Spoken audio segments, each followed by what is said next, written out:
من الشيطان الرجيم. بسم الله الرحمن الرحيم.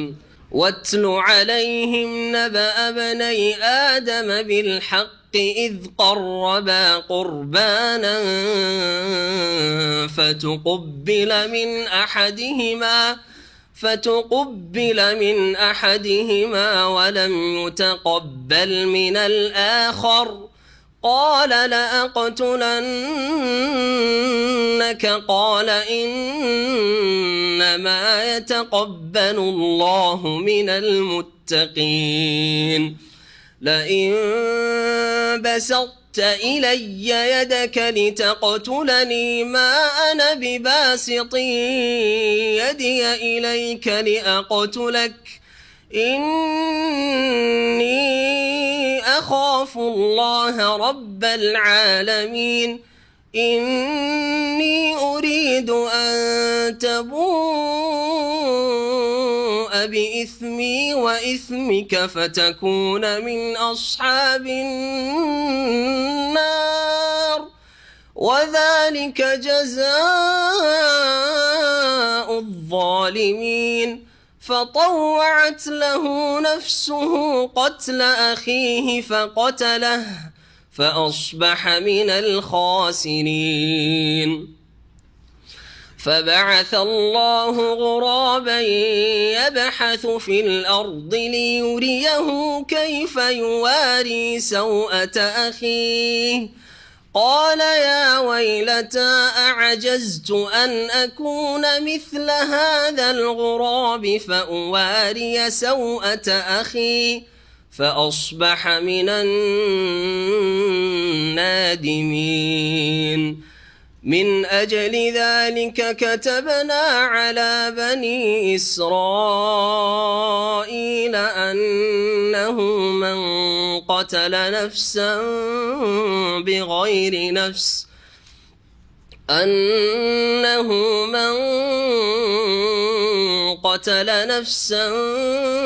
بغير نفس أو فساد في الأرض فكأنما قتل الناس جميعا ومن أحياها فكأنما أحيا الناس جميعا. ولقد جاءتهم رسلنا بالبينات ثم إن كثيرا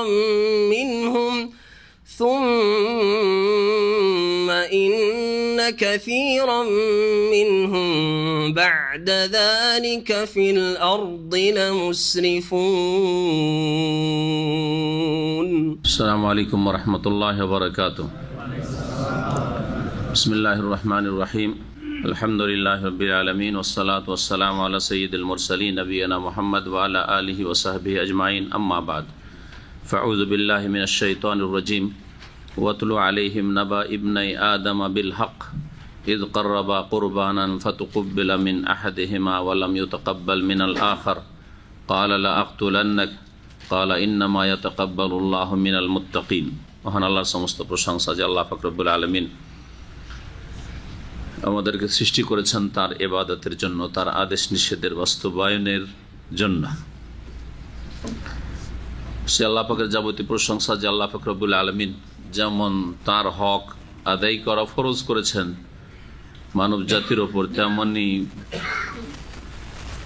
বান্দার হক, আল্লাহ পাকের সৃষ্টির হক আল্লাহ পাক ওইভাবেই ফরজ করেছেন। আল্লাহ তার হকের ক্ষেত্রে ক্ষমা করে দেবেন যদি ইচ্ছা করেন কাউকে, তাহলে বিনা তওবায়, আর তওবা করলে সকলকে আল্লাহ ক্ষমা করবেন। পক্ষান্তরে মানুষের হক কেউ নষ্ট করলে অতক্ষণ পর্যন্ত আল্লাহ ক্ষমা করবেন না যতক্ষণ পর্যন্ত ওই ব্যক্তি যার হক নষ্ট করা হয়েছে, যার অধিকার খর্ব করা হয়েছে, সেই ব্যক্তি ক্ষমা না করবে। সালাত এবং সালাম নাজিল পেয়ে মুহাম্মদুর রাসূলুল্লাহ সাল্লাল্লাহু আলাইহি সাল্লামের উপর, যার মাধ্যমে আল্লাহ পাক রব্বুল আলামিনের হক এবং বান্দার হক সম্পর্কে আমরা জানার সুযোগ পেয়েছি। আমাদের তাফসীর সূরা মায়েদার আয়াত নম্বর 27 থেকে আজকে হবে ইনশাআল্লাহ। এই আয়াত নম্বর 27 থেকে শুরু করে আয়াত নম্বর 32 পর্যন্ত অথবা 31 পর্যন্ত এই কয়েকটি আয়াতে আদম আলাইহিস সালামের দুই ছেলে হাবিল এবং কাবিল, যাদের নাম তাফসীরের কিতাবাদিতে বলা হয়েছে, তাদের বিশেষ একটি ঘটনা আল্লাহ পাক বর্ণনা করেছেন, যাতে রয়েছে মানুষের জন্য শিক্ষার বিষয়। মহান আল্লাহ ইরশাদ করেছেন, ওয়াতুলু আলাইহিম নাবা ইবনাই আদম বিল হক। হে নবী, তুমি পড়ে শোনাও তাদেরকে, আলাইহিম তাদেরকে অর্থাৎ ইহুদিদেরকে। এখানে আলোচনা চলছে বনি ইসরাইল সম্পর্কে। আগে মূসা আলাইহিস সালামের জাতির কথা, এবং তারা বাইতুল মুকাদ্দাসে প্রবেশ করতে চাইল না, জিহাদ করতে চাইল না। 40 বছর আল্লাহ তাদেরকে শাস্তি দিলেন, সেই ময়দানে তারা ঘুরপাক খেতে থাকে। তারপরে যখন তওবা করে সংশোধন করে আসে, জিহাদের মাধ্যমেই তারা আবার বাইতুল মুকাদ্দাসে প্রবেশ করতে সক্ষম হয় মূসা আলাইহিস সালামের ইন্তেকালের পরে। এই বনি ইসরাইলদের কথা আল্লাহ পাক বর্ণনা করেছেন। সুতরাং তাদের সাথেই সম্পর্কিত এই কথাটি, ওয়াতুলু আলাইহিম তাদেরকে পড়ে শোনা। যেহেতু সূরা মায়েদা নাজিল হয়েছে নবী করিম সাল্লাল্লাহু আলাইহি ওয়াসাল্লামের মক্কি জীবনে না মাদানী জীবনে, মাদানী মদিনার জীবনে নাজিল হয়েছে। আর মদিনায় যখন প্রিয় মুহাম্মদ রাসূলুল্লাহ সাল্লাল্লাহু আলাইহি ওয়াসাল্লাম তশরিফ নিয়ে আসলেন হিজরত করে, তখন দেখলেন ওখানে 3টি ইহুদি গোত্র ছিল, বানু কুরাইজা, বানু নাজির, বানু কাইনুকা। আর 2টি মুশরিক গোত্র ছিল, আওস এবং খাজরাজ, যারা পরে ইসলাম গ্রহণ করে আগে ভাগে এবং তাদের নাম পরিবর্তন হয়ে যায়। আর আওস খাজরাজ বলে তারা পরিচিত না থেকে আনসারিতে পরিণত হন, তার আনসার। আর যারা মক্কাতুল মুকাররমা থেকে হিজরত করে আসেন মদিনায় স্থায়ী বসবাসের উদ্দেশ্যে রাসূলুল্লাহ সাল্লাল্লাহু আলাইহি ওয়াসাল্লাম এবং তার সাথী সঙ্গীরা, তাদেরকে মুহাজিরিন বলা হয়। নতুন একটি সমাজ যেন মদিনার সমাজ গঠিত হলো। মুহাজিরিন একটা নতুন নাম আসলো, আনসার একটি নতুন নাম আসলো। আর ইহুদিরা তো ছিলই। ইহুদিদের সাথে নবী করিম সাল্লাল্লাহু আলাইহি সাল্লাম চুক্তি সম্পাদন করেছিলেন মদিনা আসার সাথে সাথে। এটি হচ্ছে হিকমত, যে কোনো জায়গায় যদি শান্তিতে বসবাস করতে হয় সেখানকার লোকদের সাথে এটা শান্তি চুক্তি কায়েম রাখতে হবে, যাতে করে তারা শান্তিতে থাকে, তারা কোনো আশঙ্কায় না থাকে, আর আমরাও তাদের থেকে কোনো আশঙ্কায় না থাকি। নবী করিম সাল্লাল্লাহু আলাইহি সাল্লাম তাই করেছিলেন। কিন্তু যখন তখন তারা এই চুক্তি ভঙ্গ, গাদ্দারি করা, ইহুদিদের বদ স্বভাব, প্রাচীন স্বভাব, যখন তখন তারা বিশ্বাসঘাতকতা করত, গাদ্দারি করত, এমনকি সৈয়দুল মুরসালিন খাতামুন নবীন মুহাম্মদুর রাসূলুল্লাহ সাল্লাল্লাহু আলাইহি ওয়াসাল্লামকে একাধিকবার খুন করার চেষ্টা করেছে এই ইহুদিরা, খুন করার চেষ্টা করেছে। তার মধ্যে একটি গোত্র হচ্ছে এই নাজির গোত্র, বানু নাজির। এই বানু নাজির গোত্রের সাথে কোন একটি তাদের বিচার সালিস করে দিয়ে মীমাংসার জন্য রাসূলুল্লাহ সাল্লাল্লাহু আলাইহি সাল্লাম গিয়েছিলেন তাদের মহল্লায়।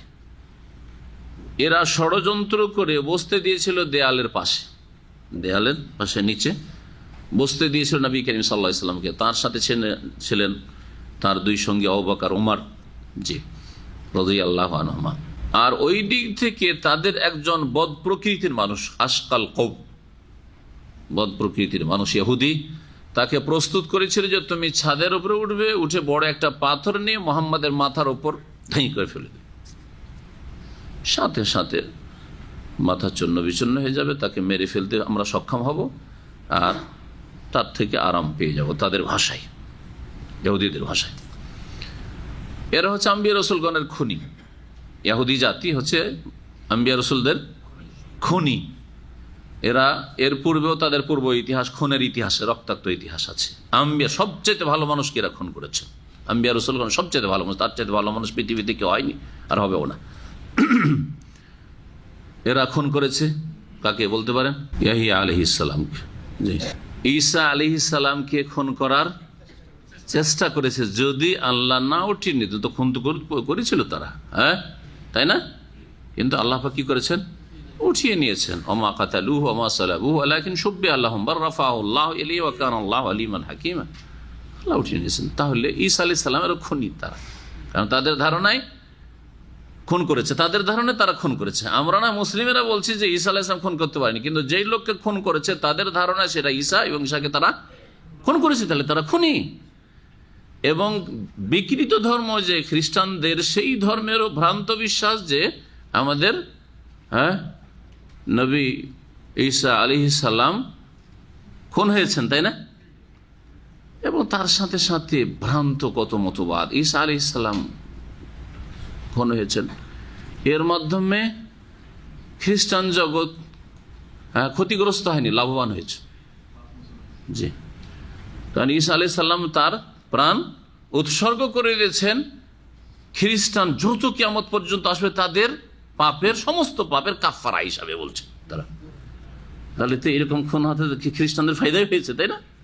যে হলো ভ্রান্ত আকীদা, জি ফাসেদ আকীদা।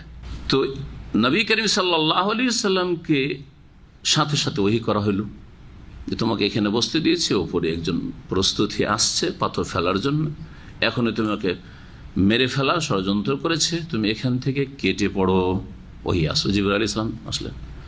সাথে সাথে কাউকে বলার সময় নেই, কারণ বলতে গেলে যদি ঘিরে নেই তাদের মহল্লা, মাত্র কয়েকজন, কিছু না বলে সেখান থেকে টান দিল। ওরা ভাবলো যে কথা হয়তো প্রয়োজন, মানুষের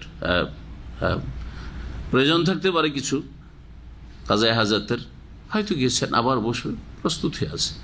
নবী করিম সাল্লাল্লাহু আলাইহি ওয়াসাল্লাম ওখান থেকে টান দিয়েছে, একেবারে সোজা চলে এসছেন। আবু বকর ওমর দেশে নবী করিম সাল্লাল্লাহু আলাইহি ওয়াসাল্লাম চলে গেলেন, তো আমরা বসে কেন? তো আমরা দেখি তার পিছনে পিছনে, তার পিছনে তারাও টান দিয়েছেন, যাই হোক চলে আসেন। আল্লাহ পাক এইভাবে তার ওহীর মাধ্যমে রাসূলুল্লাহ সাল্লাল্লাহু আলাইহি ওয়াসাল্লামকে বাঁচিয়েছেন। কিন্তু তারা খুনি কিনা? ঈসা আলাইহিস সালামকে খুন করতে পারেনি, কিন্তু তারা খুনি ঈসা আলাইহিস সালামের। ঠিক তেমনি রাসূলুল্লাহ সাল্লাল্লাহু আলাইহি ওয়াসাল্লামের খুনি ইহুদীরা। এইরকমই নবী করিম সাল্লাল্লাহু আলাইহি ওয়াসাল্লামকে বিষ মাখা পায়া দিয়েছিল ইহুদি মহিলা, দিয়েছিল না দেয়নি?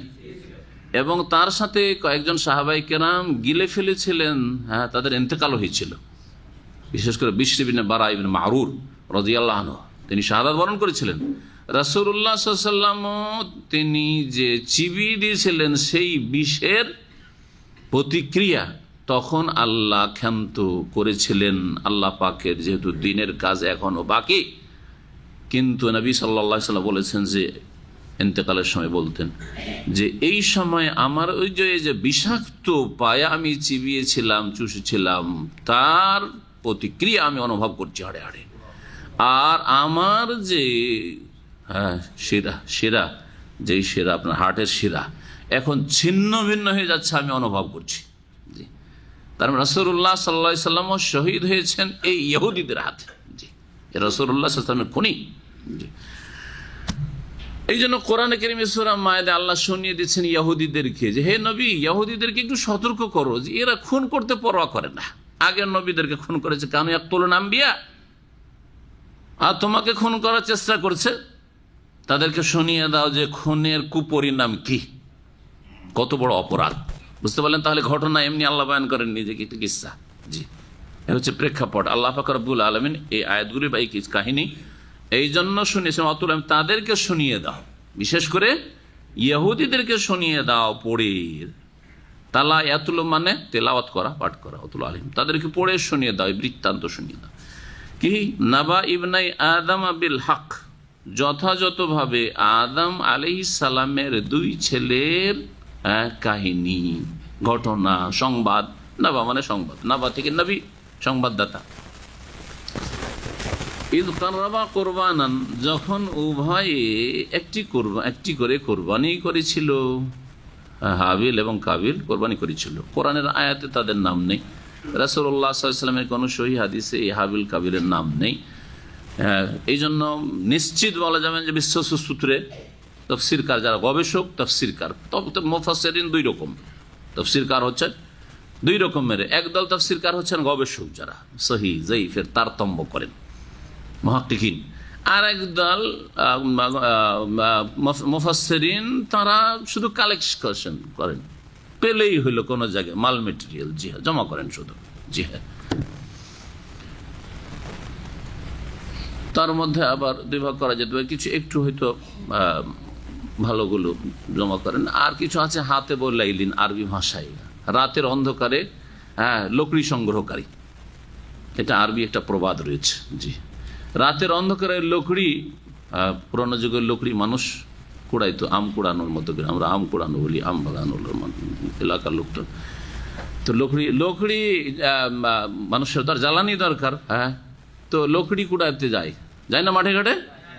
দিনে লকড়ি করে তো বুঝতে পারছেন যে এটা আছে, লকড়ি উঠাইলাম জ্বালানি না কি আর কিছু উঠাইলাম বুঝতে পারছেন, কিন্তু রাতে দেখছেন যে কালো হয়ে কিছু পড়ে আছে। লকড়ি কোড়াতে গিয়ে সাপে হাত পড়তে পারে না, সাপকে লকড়ি দিয়েছেন হাত হতে পারে না। তো ঠিক ওই রকমই হাতে বেলাইল ওরা যারা জাল জয়ীফ সহি কোনো কিছুর পার্থক্য করে না। আমাদের দেশের ওয়াইজ বক্তাগুলি ঠিক ওই রকমই হাতে বেলাইলিন, ওদের বক্তব্যে কালাল্লাহ আছে, কালা রসুল, ইসলামিক বই পুস্তকগুলিও একবারে ব্যাপক হারে এইরকম। কোরআন হাদিসও আছে, আর কিছু সহিও আছে, জয়ীফও আছে, আর গাঁজা খুঁজি কিচ্ছা কাহিনীও আছে, আর শিরক বিদআতও আছে, আর স্বপ্নের ধর্মে স্বপ্নের কিচ্ছা কাহিনী দিয়ে ধর্ম প্রচারও আছে, সব আছে। জি, হাতে বলে এরা রাতের লকড়ি কুড়ানেওয়ালা, যার ফলে রাতের লকড়ি কুড়াতে গিয়ে এদেরকে শয়তানে দংশন করেছে, আকীদার বিভ্রান্তি ঘটেছে, আর এরা কিছু দিনের খেদমত করলে অধিকাংশ ক্ষেত্রে দিন ইসলামের ক্ষতি করছে। তো আল্লাহ রাব্বুল আলামিন যে হাবিল কাবিলের ঘটনা আর কথা বললাম, এখানে যা বলা হয়েছে আদম আলাইহিস সালামের দুই ছেলের কথা বলা হয়েছে, তাদের নাম বলা হয়েছে কি? বলা হয়নি। তাদের কিসসাটা, ঘটনাটা কি ছিল বিস্তারিত এমন কিছু বলা হয়নি। একজন আরেকজনকে কি করেছিল? খুন করেছিল, আর তারপরে দাফন করতে জানতো না, দাফন করাটা শিখলো কাকের কাছ থেকে, এগুলো বয়ান করা হয়েছে। এই বিস্তারিত কিসসা কিছু তাফসীরি বর্ণনায় এসেছে, সেগুলি বলা যেতে পারে এর সাথে সাথে। তো আল্লাহ রাব্বুল বলছেন যে উভয়ে কি করলো? কুরবানি করলো। এই কুরবানিটা কি ছিল এটা কোনো বিশ্বস্ত সূত্রে নাই, তবে তাফসীরের বর্ণনায় রয়েছে। হাবিল আলাইহিস সালাম বা রাদিয়াল্লাহু আনহু যাই বলেন, আলাইহিস সালাম বললেও নবী জরুরি নয়, জায়েজ আছে আর কাউকে বলা, কিন্তু কথা হচ্ছে যে তিনি নবী নন।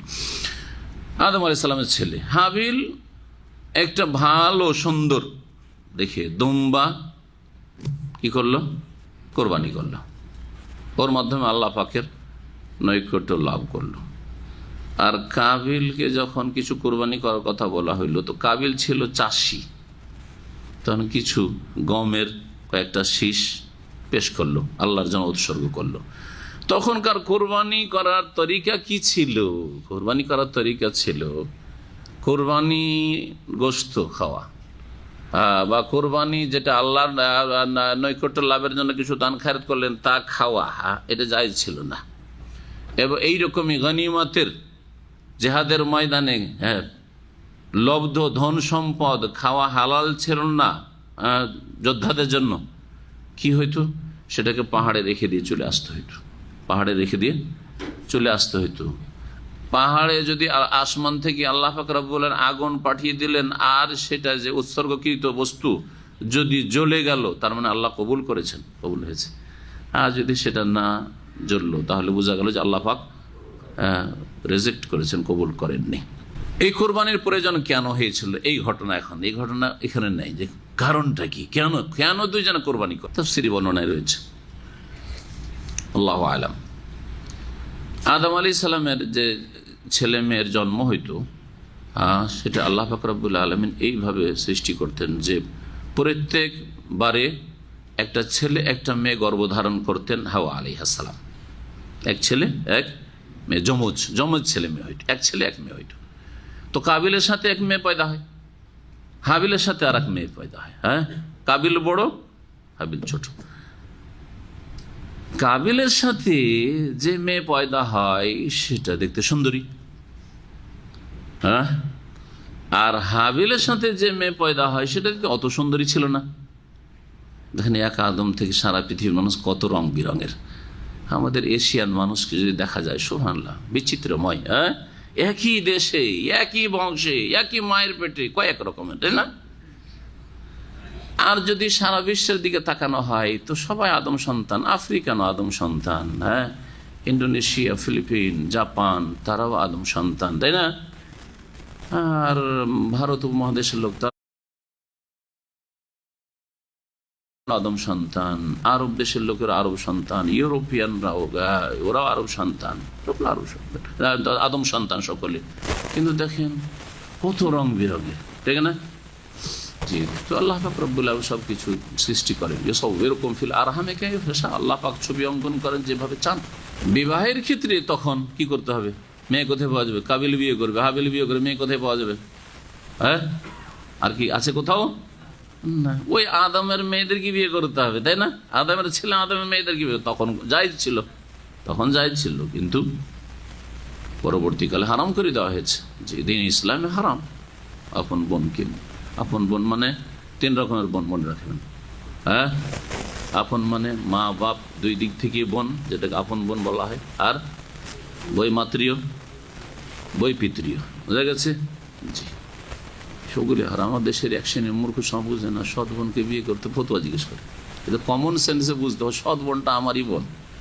সৎ বোন মানে মা আলাদা কিন্তু বাপ তো একটাই, হ্যাঁ, নুতফা তো একই, তো কি করে হালাল হইতে পারে? এই তো আমাদের কাছে জিজ্ঞেস করে, সেই জন্য বুঝি যে আমাদের মুসলিম সমাজ কত অজ্ঞতার অন্ধকারে ডুবে আছে। জি, বৈপিত্রীয় মানে বাপ দুই, মায়ের 2 জায়গায় বিয়ে হয়েছে, হ্যাঁ, এক বাপ থেকে সে পয়দা হয়েছে, আর এক বাপ থেকে বোন পয়দা হয়েছে। বিয়ে করার মশলা জিজ্ঞেস করে, এইসব মশলা আমাদের কাছে আসে, সেই জন্য বুঝি যে জাতি বড় অজ্ঞতায় রয়েছে। দিনের ফরজ অজেব শিখা না, এগুলো শিখা ফরজ, কমন সেন্স অন্তত একজন মুসলিম হিসাবে থাকতে হবে ইসলামের। এছাড়া আর একটা হচ্ছে দুধ বোন, ওটা হারাম, হ্যাঁ, ওইটা না বললে আবার কেউ বলবে যে এটা তো বলা হইল না, তাই না? হ্যাঁ, কিন্তু ওটা হচ্ছে রাজাতের কারণে, আর এটা হচ্ছে নাসাবের কারণে, নাসাবের কারণে, বংশীয় কারণে। তো আদম আলাইহিস সালামের ছেলে মেয়েদের মধ্যে বিয়ে হইতো, কিন্তু একসাথে যে যমজ পয়দা হয়েছে, এক ছেলে এক মেয়ে, যে একসাথে যে মেয়ে পয়দা হয়েছে তাকে ওই ভাই বিয়ে করতে পারবে না, হ্যাঁ, ওই বোনকে ওই ভাই বিয়ে করতে পারে। তাহলে কাবিল তার সাথে যে বোন পয়দা হয়েছে সুন্দরী, তাকে বিয়ে করতে আল্লাহর বিধান হিসাবে পারছে না। আর হাবিলের সাথে যে বোন পয়দা হয়েছে সেটা হচ্ছে কাবিলের হক, কাবিল বিয়ে করতে পারবে। সে বলছেন না, আমি ওই সুন্দরী নৌকে বিয়ে করব না, আমি আমার সাথে যেটা হয়েছে জন্ম সেটাকে বিয়ে করব, ওটা দেখতে বেশি ভালো, আমি বড় বড় দাপট বেশি, গায়ের জোর দেখায়, তাই না?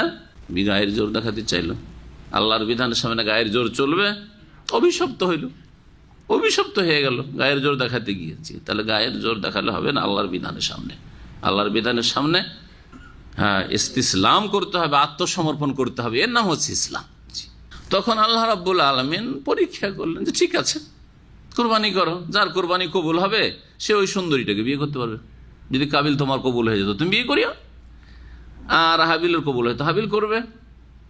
কোরবানি বললাম যে কোরবানি কে কি করেছিল, তাফসিরি রিওয়ায়াত।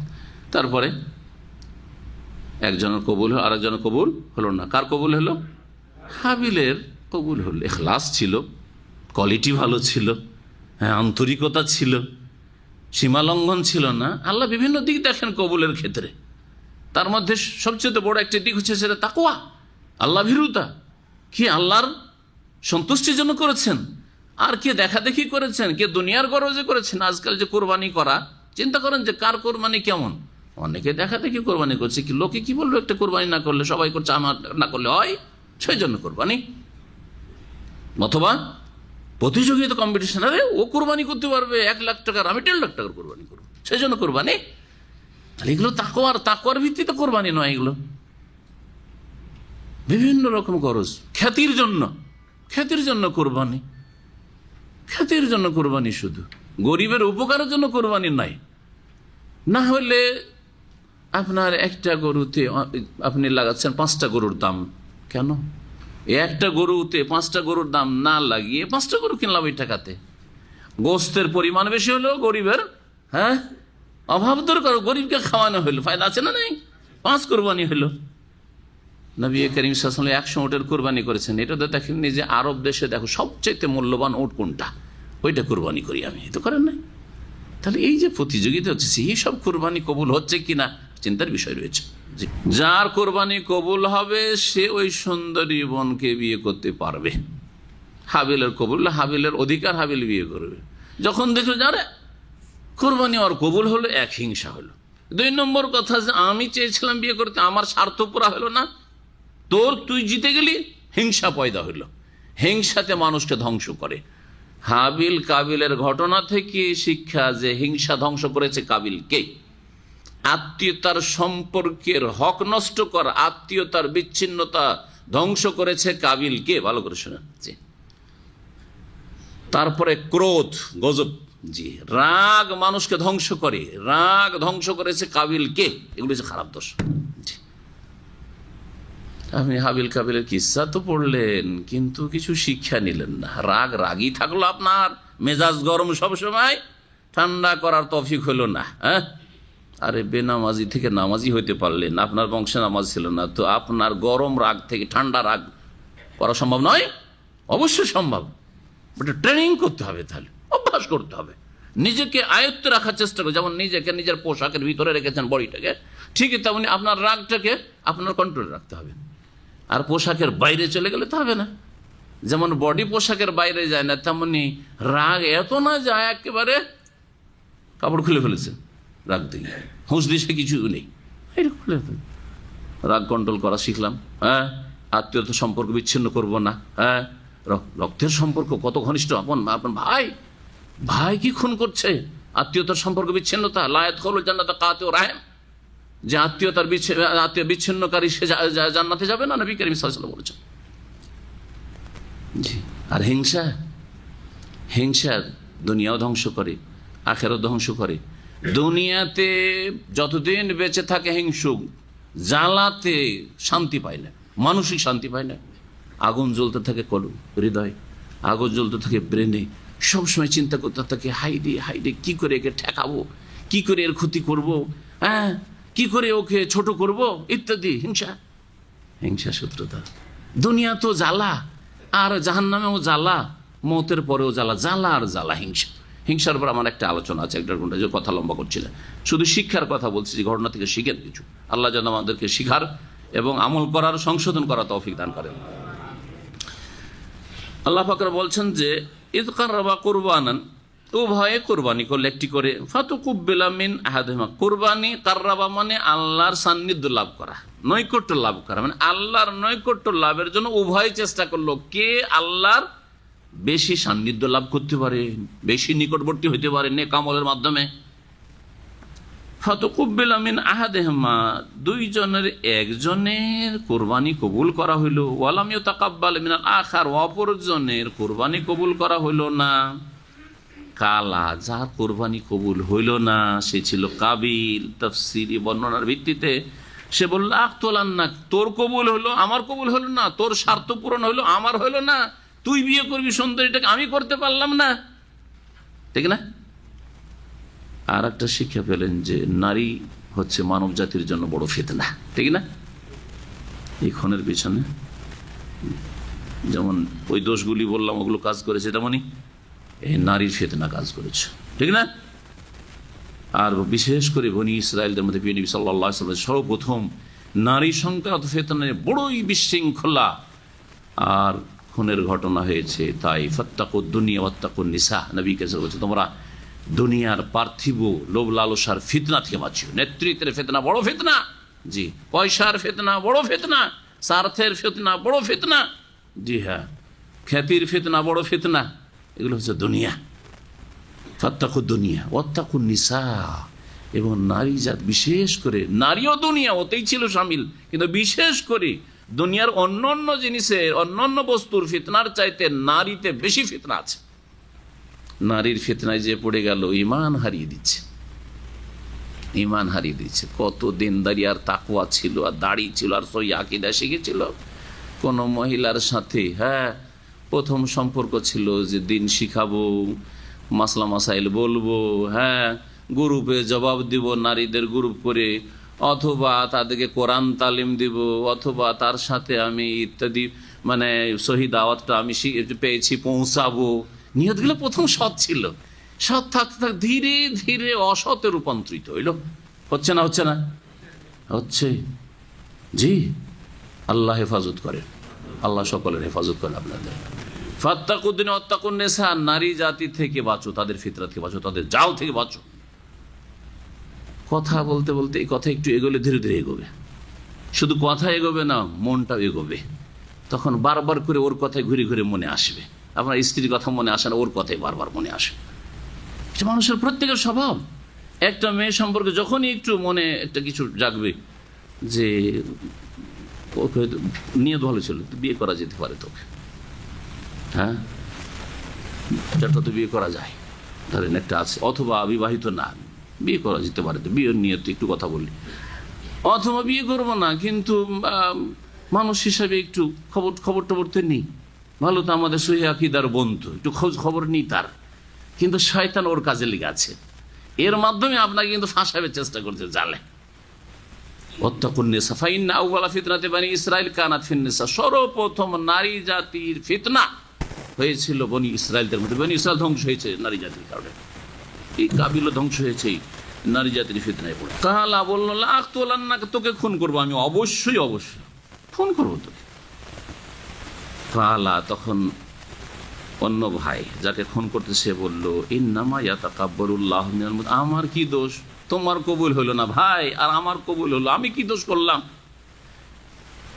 আসলে আল্লাহ কবুল করেন আল্লাহ ভীরুদের পক্ষ থেকে, মুত্তাকিন যারা সংযমশীল তাদের পক্ষ থেকে, যারা পাপমুক্ত থাকতে চায়, যারা আল্লাহর ভয়ে পাপ থেকে বাঁচতে চায় তাদের থেকে। আল্লাহ জানেন অন্তরের অবস্থা, যে এই আমলের মাধ্যমে আমি অন্যায় থেকে বাঁচতে চাই, পাপ থেকে বাঁচতে চাই, আল্লাহর অসন্তুষ্টি থেকে বাঁচতে চাই, আল্লাহকে রাজি করতে চাই, এইরকম লোক হচ্ছে তাকওয়া অর্জনকারী। আর তাকওয়া অর্জনকারীর পক্ষ থেকে আল্লাহ আমল কবুল করেন। তো তুমি মুত্তাকি হয়ে গেলে আল্লাহ কবুল করবেন। এমন কি কবুল হয়নি, আজকে কবুল হয়নি, কালকে হইতে পারে। তোমার নিজের আপডেট করো, নিজে সংশোধন করো। তারপরে যখন খুন করতে চাইলো, জবাবে আরো বলছেন হাবিল লাইন বাসাত্তা ইলাইয়া ইয়াদাক, তোমার হাত যদি আমার দিকে বাড়াও বা আমার ওপর তোলো, আমরা হাত তোলা বলি, মারাকে কি বলি, মারধর করাকে হাত তোলা বলি না, এই তুই হাত তুলবি না বলি না জি। লাইন বাসাত্তা ইলাইয়া ইয়াদাক, আমার ওপর যদি তুমি হাত তোলো আমাকে খুন করার জন্য, মা আনাবে বাসিতিন ইয়াদিয়া ইলাই, তবুও আমি আমার হাত তোমার উপর তুলবো না। তুমি যদি মেরে ফেলে দাও তবুও আমি তোমাকে মারবো না, তোমার যা ইচ্ছা তাই কর। এত নমনীয় হওয়ার পরেও তার রাগ থামছে না, তাহলে কত তাকে শয়তানে ধরেছে। শয়তানের শত্রুতা বাপের সাথে হয়েছে, জান্নাত থেকে বের করেছে, তাতে সফল হয়েছে জান্নাত থেকে বের করতে। শয়তান আবার বেটার পিছনে লেগেছে, কাবিলের পিছনে লেগেছে। দেখেন, কারণ মানুষ যখন হার মেনে নেই তখন রাগটা স্বাভাবিক ঠান্ডা হয়ে যাওয়ার কথা। যদি রাগের মতো রাগ থাকে, মানে আয়ত্তে থাকে, যাক যা হইলেও তো আমি মারলেও মারবে না বলছে, মারবে মারো, কিছু বলবো না তোমার। তারপরেও যদি কেউ মারে তো নিকৃষ্ট, পশুর চাইতে নিকৃষ্ট, হিংস্র পশুর চাইতে নিকৃষ্ট, ঠিক না? মানাবে বাসে দিয়ে এলে, তুমি যদি আমাকে আমার দিকে হাত বাড়াও বা আমার হাত তোলো আমাকে খুন করার জন্য, আমি তোমার দিকে হাত বাড়াবো না, তোমার উপর হাত তুলবো না, লি আকতুল্লাকা, তোমাকে খুন করার উদ্দেশ্যে। কেন? ইন্নী আখাফুল্লাহ রব্বাল আলামিন, আমি সেই আল্লাহকে ভয় করি যিনি বিশ্বজাহানের প্রতিপালক। আল্লাহকে ভয় করি, তিনি আমার মালিক, তার কাছে যেতে হবে, হিসাব দিতে হবে, সুতরাং আমি খুন করবো না তোমাকে। এমনি অরিদ, আমি চাই আনতাবু আবে ইসমে ইসমেক, যে তুমি আমার এবং তোমার দুইজনের গুনাহ নিয়ে তুমি যাও আল্লাহর কাছে, আমি গুনার বোঝা উঠাতে চাই না। ফাতাকুনা মিন আসহাবিন নার, আর এটাই যদি হয় যে তুমি নিজের পাপের বোঝা তো উঠাবে আর আমাকে খুন করার কারণে আমার পাপের বোঝা উঠাবে, পাপের বোঝা উঠাইতে হবে। কারণ কিয়ামতের দিন নেকি দিয়ে হক আদায় করতে হবে মানুষের, হবে না? হবে না? আর নেকি যদি না থাকে গুনাহ চাপিয়ে দেওয়া হবে, ঠিক না? এটা একটা দিক। আর একটা দিক হচ্ছে যে আমার গুনাহ মানে আমি যদি, তুমিও খুন করার চেষ্টা করলে আমি খুন করার চেষ্টা, যেটা লড়াই পরস্পর, যেটাকে লড়াই বলে, দুই দিক থেকে লড়াই যদি চলে তো দুইজনে গুনাহগার কিনা? হ্যাঁ, তো আমি যদি, তুমিও মারতে আসছো আর আমিও মারতে যাই, তাহলে আমিও গুনাহগার তুমিও গুনাহগার। হ্যাঁ, এই গুনাহটা আমি না নিয়ে আমি সারেন্ডার করলাম, তোমার দিকে হাত বাড়াবো না, তুমি আমার গুনাহটা নিয়ে যাও। এই যে গুনাহটা হইতো, এই গুনাহ তোমার উপর চলে যাক। আমি চাই যে আমার এবং তোমার গুনাহ নিয়ে তুমি ফিরে যাও, ফাতাকুন মিন আসহাবিন নার, আর তুমি জাহান্নামের অধিবাসী হও। যালিকা জাযাউল জালিমিন, আর এটি হচ্ছে জালেমদের প্রতিদান। জালেমদের উচিত শাস্তি হচ্ছে এই, নিজেরও বোঝা উঠাইতে হবে, আর মানুষের হক নষ্ট করলে তাদেরও পাপের বোঝা উঠাইতে হবে।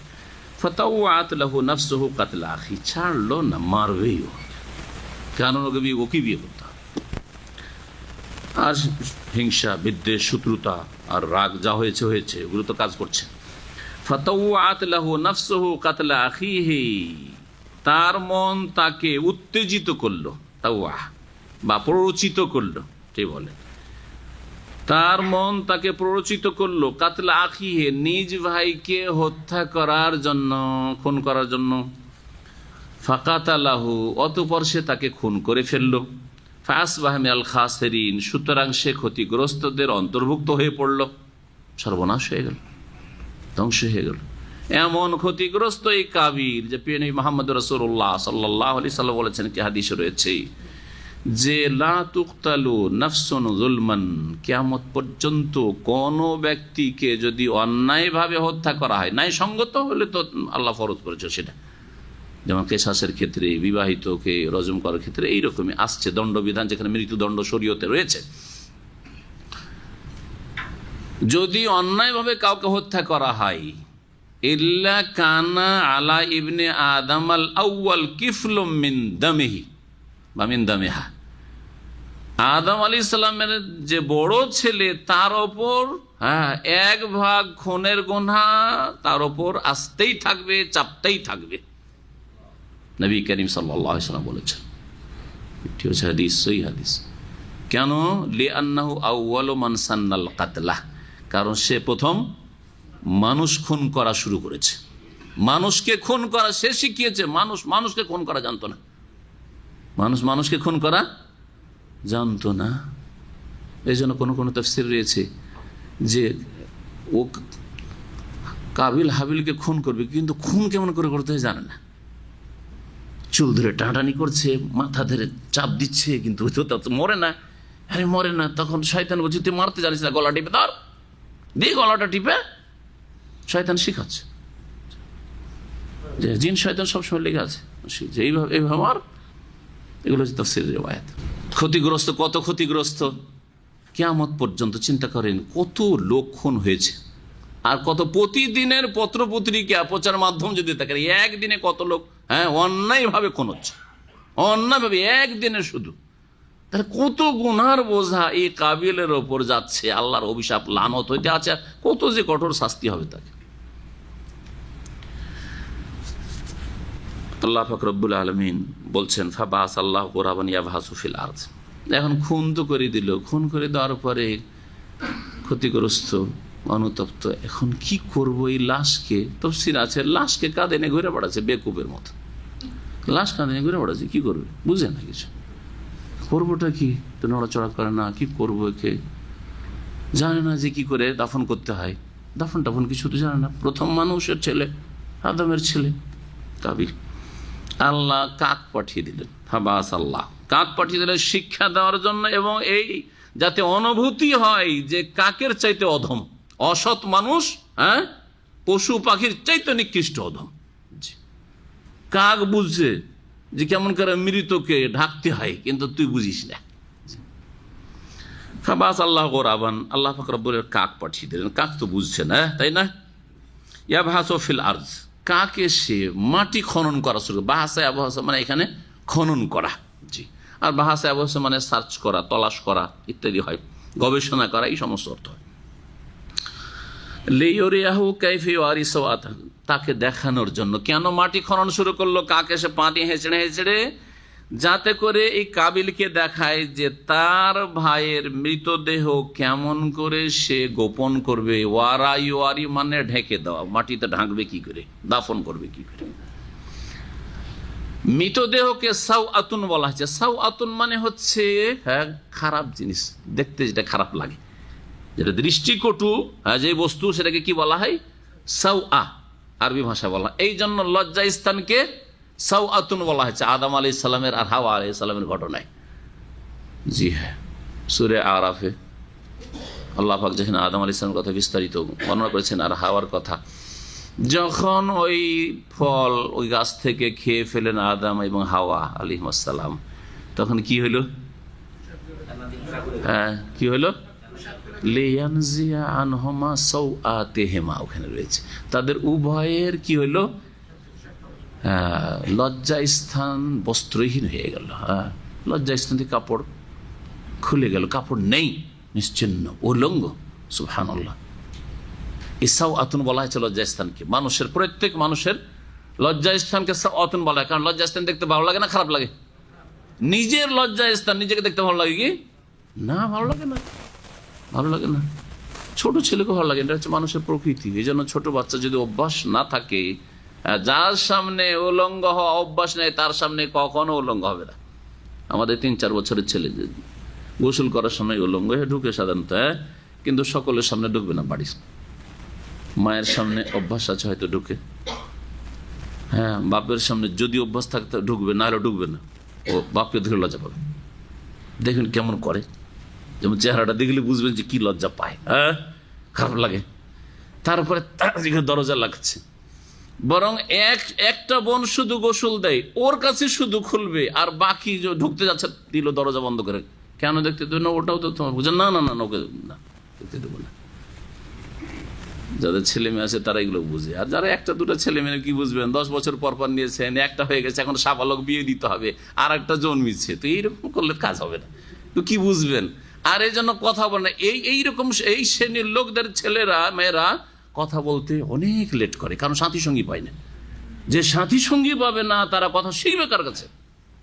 কথা বলতে পারে না, এই জন্য কথা বলতে লেট হয়। 3 বছর 4 বছর ছেলে অনেক অভিযোগ করে যে সে একটু দোয়া করে, আমার ছেলেটা 3-4 বছর বয়স হয়ে গেছে, কথা বলছেন না। দোষ তো আপনার মধ্যে। জি হ্যাঁ, কথা বলার সঙ্গী লাগবে, হ্যাঁ, সহপাঠী লাগে, সমবয়স্ক লাগে। দেখেন, বয়সের পার্থক্য হলে মন মিলবে না। 50 বছর বয়স আর আরেকজনের 25, সাধারণত বন্ধুত্ব হয় না, হ্যাঁ, রসিকতা হয় না, তাই না? বলছেন আল্লাহ রাব্বুল আলামিন যে এইরকম কাক যখন দেখিয়ে দিল যে কেমন করে লাশ দাফন করতে হবে, কালা, তখন কাবিল বলছে ইয়া ওয়াইলাতা। আসলে ইয়া ওয়াইলাতা ছিল ইয়া ওয়াইলাতি, ধিক আমার, জি জি, হায় সর্বনাশ আমার, আমি এত অযোগ্য, এত আমি বেকার লোক। ইয়া ওয়াইলাতা আজাজতু আন আকুনা মিসলা হাযাল গুরাব, এই কাকের মতো আমি হতে পারলাম না। অপারগ, আজাজতু, আমি অপারগ হয়ে গেলাম যে আন আকুনা মিসলা হাযাল গুরাব, এই কাকের মতো হইতেও, কাকের মতো হইতে পারলাম না আমি। কাক আমার চাইতে ভালো, এখন অনুভূতি হয়েছে যে তোর চাইতে কাক ভালো। জি, কাকের জবাব নেই, হিসাব নেই, নিকাশ নেই, জাহান্নাম নেই, কিছু নেই। জি, আর পাপীর হিসাব নিকাশ আছে, জাহান্নাম আছে। যে আমি আমার ভাইয়ের মৃতদেহ গোপন করতে পারবো, ঢাকতে পারবো, দাফন করতে পারবো, এটি করতে পারলাম না। এই কাকের কাছ থেকে শিখতে হলো। ফাসবাহ মিনান নাদিমিন, অতঃপর সে লজ্জিত অনুতপ্তদের। এই ছিল ঘটনা যা আল্লাহ কোরআনে কারীমে বর্ণনা করেছেন। তারপরে মহান আল্লাহ ইরশাদ করেছেন আয়াত নম্বর 32-এ, মিন আজালে জালিক, এই কারণে, অর্থাৎ মানব জাতি যে খুন করেছে, আর মানব জাতির প্রথম ব্যক্তি যে খুন করেছে হচ্ছে কাবিল হাবিলকে খুন করেছে, তাই না? আদমের এক ছেলে আর এক ছেলেকে খুন করেছে। এই খুন যদি কেউ কাউকে না করতো, কাবিল শুরু না করতো, আর তারপরেও কেউ না করতো, তাহলে আল্লাহ পাকের এইরকম কোনো বিধানই আসতো না। আসতো কি? ফেরেশতারা কেউ কাউকে খুন করে না, তাদের জন্য কোনো বিধান নেই এরকম। আচ্ছা, যখন এইরকম কাবিল হাবিলকে খুন করে দিল, তার মানে মানুষের এটি একটি অপরাধ হতে থাকবে কিয়ামত পর্যন্ত। মিন আজালে জালিকে, মানুষের রক্তকে সস্তা মনে করবে। আজকে পৃথিবীতে সবচেয়ে সস্তা হচ্ছে মানুষের রক্ত, অন্যান্য পশু পাখির রক্তের তুলনায়। আর মানুষের মধ্যে আবার যদি সে যদি ইসলামের লেভেল রাখে, মুসলিম থাকে, হ্যাঁ, তাহলে তার রক্ত আরো সস্তা, আরো সস্তা। জি, পানির চাইতেও সস্তা, পৃথিবীর যে কোনো জিনিসের চাইতে সস্তা। ঠিক কিনা? জি হ্যাঁ, যেখানেই খুন হচ্ছে মানুষ খুন হচ্ছে, সন্ত্রাসী বানিয়ে, হ্যাঁ, কুফরি শক্তি এবং মোনাফিক শক্তি সন্ত্রাসী বানিয়ে যে খুন করছে, যেখানে খুন হচ্ছে সন্ত্রাসী সেটাও মুসলিম, হ্যাঁ, আর যাদেরকে খুন করছে সন্ত্রাসীদের মাধ্যমে, হ্যাঁ, আর জালেমদের মাধ্যমে তারাও মুসলিম। বুঝতে পারছেন না কথা আমার? জি হ্যাঁ, এসব জঙ্গি টঙ্গি যে প্রচার মাধ্যমগুলি জঙ্গি টঙ্গি করে দিয়ে এই যে জঙ্গিগুলি প্রতিদিন খুন হচ্ছে, সেগুলো মুসলিমদের মধ্য থেকে তৈরি করা হচ্ছে, হ্যাঁ, যে তোরা এই কাজগুলি কর, তোরা এই কাজগুলি কর। ওরাও খুন হচ্ছে আর ওরা অন্যদেরকে খুন করছে। গড়ে যদি দেখা যায় যে সবগুলি মুসলিম, এদিকে মুসলিম খুন হচ্ছে, এদিকে মুসলিম খুন হচ্ছে। মিন আজলি যালিক, এই কারণেই যে মানুষের রক্তকে একেবারে সস্তা মনে করে নেবে, মানুষের রক্তর কেউ মূল্য দেবে না, অথচ মানুষের রক্ত আল্লাহর কাছে অত্যন্ত মূল্যবান। আল্লাহ পাক রব্বুল আলামিনের ঘর কাবা, কাবার কত এহতেরাম রয়েছে। এই কাবা ঘরের এহতেরাম, ইজ্জত, মর্যাদার চাইতে বেশি মূল্য হচ্ছে মুসলিমের রক্ত। প্রিয় নবী মুহাম্মদ রাসূলুল্লাহ সাল্লাল্লাহু আলাইহি ওয়াসাল্লাম, তাহলে একজন মানুষের রক্ত এত সস্তা নয়। কাবা ধ্বংস করার কোন মুসলিম সাহস করবে? কোন মুসলিম পাপিষ্ট আছে যে কাবা ধ্বংস করার চেষ্টা করবে বা উদ্দেশ্য করবে আমি কাবা ধ্বংস করে দেবো? মনের মধ্যে হয়তো নিয়ে আসার সাহস করবে না। ওর চাইতে বেশি মোহতারাম, সম্মানিত হচ্ছে, হ্যাঁ, দাম মুসলিম, মুসলিমের খুন। নবী করিম সাল্লাল্লাহু আলাইহি ওয়াসাল্লাম হাদিস, সারা পৃথিবী ধ্বংস হয়ে যায় একদিকে, সারা পৃথিবীর একদিকে একজন মুসলিমের রক্ত সমান। লা জাওয়ালুদ দুনিয়া আহওয়ানু আলাল্লাহি মিন ইরাকাতি দামি মুসলিম। নবী করিম সাল্লাল্লাহু আলাইহি ওয়াসাল্লাম, দুনিয়া, সারা দুনিয়া যদি ধ্বংস হয়ে যায়, যে দুনিয়াতে কোনো মুসলিম নেই, আর আরেকদিকে একজন মানুষ আছে, নিরীহ মানুষ, এই নিরীহ মানুষের রক্ত সারা পৃথিবীর ধন সম্পদ যা কিছু আছে, হ্যাঁ, আসমান জমির সব কিছু ধ্বংস হওয়ার চাইতে বেশি, হ্যাঁ, মারাত্মক তার ধ্বংস হওয়া। তাহলে একজন মানুষের রক্তের কত মূল্য রয়েছে। এই জন্য আল্লাহ পাক বলছেন যে মিন আজলি যালিক, এই কারণে কাতাবনা আলা বানি ইসরা, আমি বিধিবদ্ধ করেছিলাম, এই বিধান দিয়েছিলাম বনি ইসরাইলকে, কি আন্নাহু মান কাতালা নাফসান বিগাইরি নাফস, কেউ যদি অন্যায়ভাবে বিনা কোনো কারণে কাউকে খুন করে, মান কাতালা নাফসান, কোন একটি প্রাণকে হত্যা করলো, কোন এক ব্যক্তিকে হত্যা করলো, বেগাইরে নাফসিন, কারো কেসাসে নাই, বিনিময়ে নয়, যে কাউকে খুন করে, কাউকে খুন করেছে যেন কেসাস পড়ে, যেমন নাই। আও ফাসাদিন ফিল আরদ, অথবা পৃথিবীতে কোনো বিশৃঙ্খলা, হ্যাঁ, অশান্তি সৃষ্টি করার কারণ ছাড়া কোনো ব্যক্তিকে খুন করছে, যেই ব্যক্তি এর ওপর কেসাসের বাস্তবায়ন ফরজ হয়নি, কাউকে সে খুন করেনি, আর সে পৃথিবীতে কোনো রকমের বড় ধরনের বিশৃঙ্খলা সৃষ্টি করেনি, ফাসাদও করেনি, নিরীহ নির্দোষ মানুষ, এইরকম ব্যক্তিকে যদি খুন করে, ফাকান্নামা কাতালান নাসা জামিয়া, তাহলে সে যেন একজন লোককে খুন করলো না, সে সমস্ত মানুষকে খুন করলো। সমস্ত মানুষকে খুন করার যে পাপ আছে, সেই পাপ তার কাঁধে চাপবে।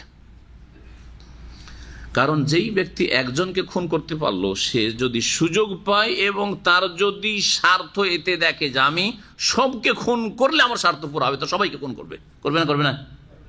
একজনকে যে খুন করে দিয়েছে, বাকি লোকগুলিকে, একবার যে খুনি হয়েছে তার বাকি লোককে খুন করা তার জন্য সহজ হয়ে গেছে মন মানসিকতার দিক থেকে। এই জন্য আমাদের দেশের খুনিগুলো জেল খাটতে যায়, আমি খুনির সাথে কথা বলে দেখেছি, হ্যাঁ, খুনি জেলে গেছে, তারপরে প্রথম গিয়ে জামানতে ছুটে চলে আসলো কয়েক মাস পরে, তারপরে একবার হইলো, সাজা হইলো 2-3 বছর বা 5 বছর ম্যাক্সিমাম সাজা, যা হইলো, জেল খেটে এসে বলছে একজনকে খুন করেছি, জেল খেটে চলে এসেছি, আবার খুন করব, কি হবে? আমি তো আস্তে করে বললাম, ওর দাপটি আলাদা কথা, হ্যাঁ, আবার যাব 5 বছর 10 বছর জেল খেটে আসবো। জি হ্যাঁ, এর জন্য আমাদের দেশের জেলগুলোতে ছোট অপরাধী বড় অপরাধী হয়, কিন্তু সৌদি আরবের জেলে ছোট অপরাধী বড় অপরাধী সাধারণত হয় না। হাফেজে কোরআন হয়েও বেরিয়ে আসে, ভালো মানুষ হয়েও বেরিয়ে আসে, হ্যাঁ, ভালো চরিত্রের হয়েও বেরিয়ে আসে, কারণ এখানে তরবিয়ত রয়েছে, ইসলামিক তরবিয়তের প্রশিক্ষণ রয়েছে। ফাকান্নামা কাতালান নাসা জামিয়া ওয়া মান আহইয়াহা, আর কেউ যদি একজনের প্রাণ রক্ষা করে, কোন একজন মানুষ, নিরীহ মানুষের, এখানে বলা হয়নি মুসলিমান, নাফসান বলা হয়েছে, যে কোনো নির্দোষী মানুষ, তার উপর মৃত্যুদণ্ডের সাজা শাস্তি আসেনি আল্লাহর বিধানে, তাকে যদি তার প্রাণ বাঁচিয়ে দিতে পারেন ফাকান্নামা আহইয়ান নাসা জামিয়া, তাহলে সে যেন সমস্ত মানুষকে প্রাণ দিল, মানুষের প্রাণ বাঁচিয়ে দিল, সমস্ত মানবতার প্রাণ বাঁচিয়ে দিল। একজনকে বাঁচিয়ে দেওয়া সারা বিশ্বের সমস্ত মানুষকে বাঁচিয়ে দেওয়া। এখন কেমন করে বাঁচাবেন একটা লোককে?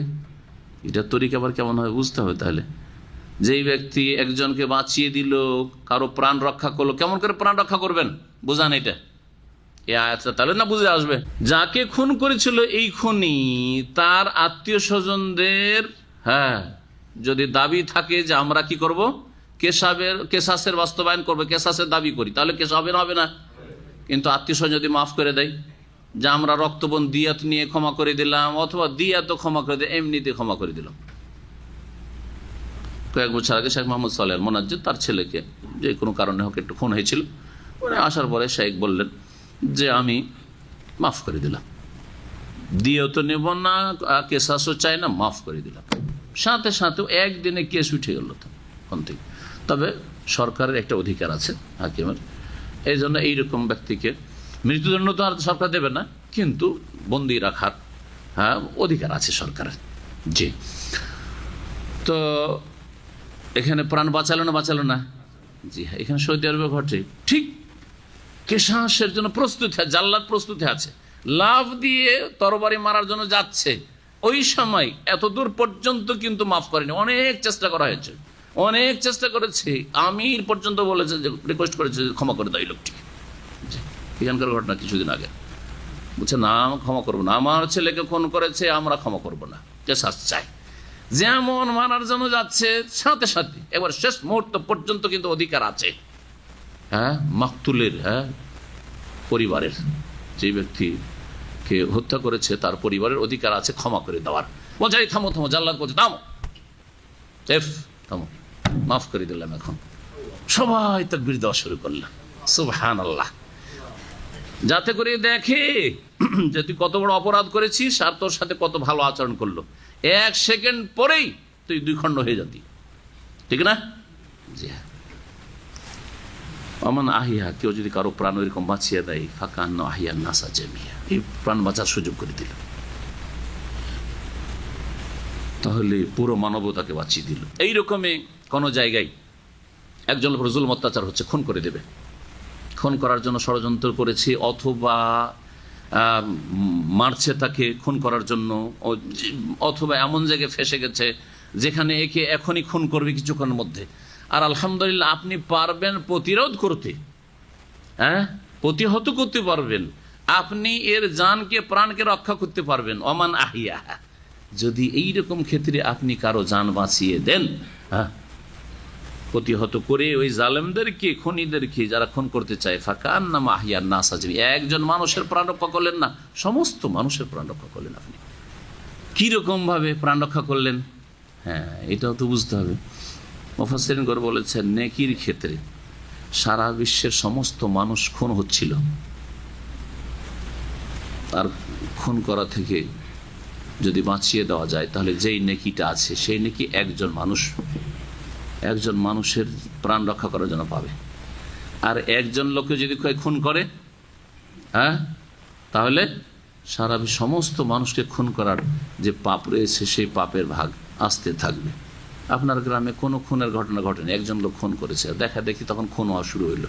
রাজনৈতিক খুন বলে এই যে গণতন্ত্রের রাজনীতি, তার আগে জানতো না মানুষ এই রাজনৈতিক কারণে নিজের ভাইকে আর নিজের দুলাভাইকে খুন করেছে। আমাদের এলাকায় দুলাভাইকে, আপন মায়ের পেটের ভাইকে খুন করেছে, এক দল করে আরেক দল করে সে।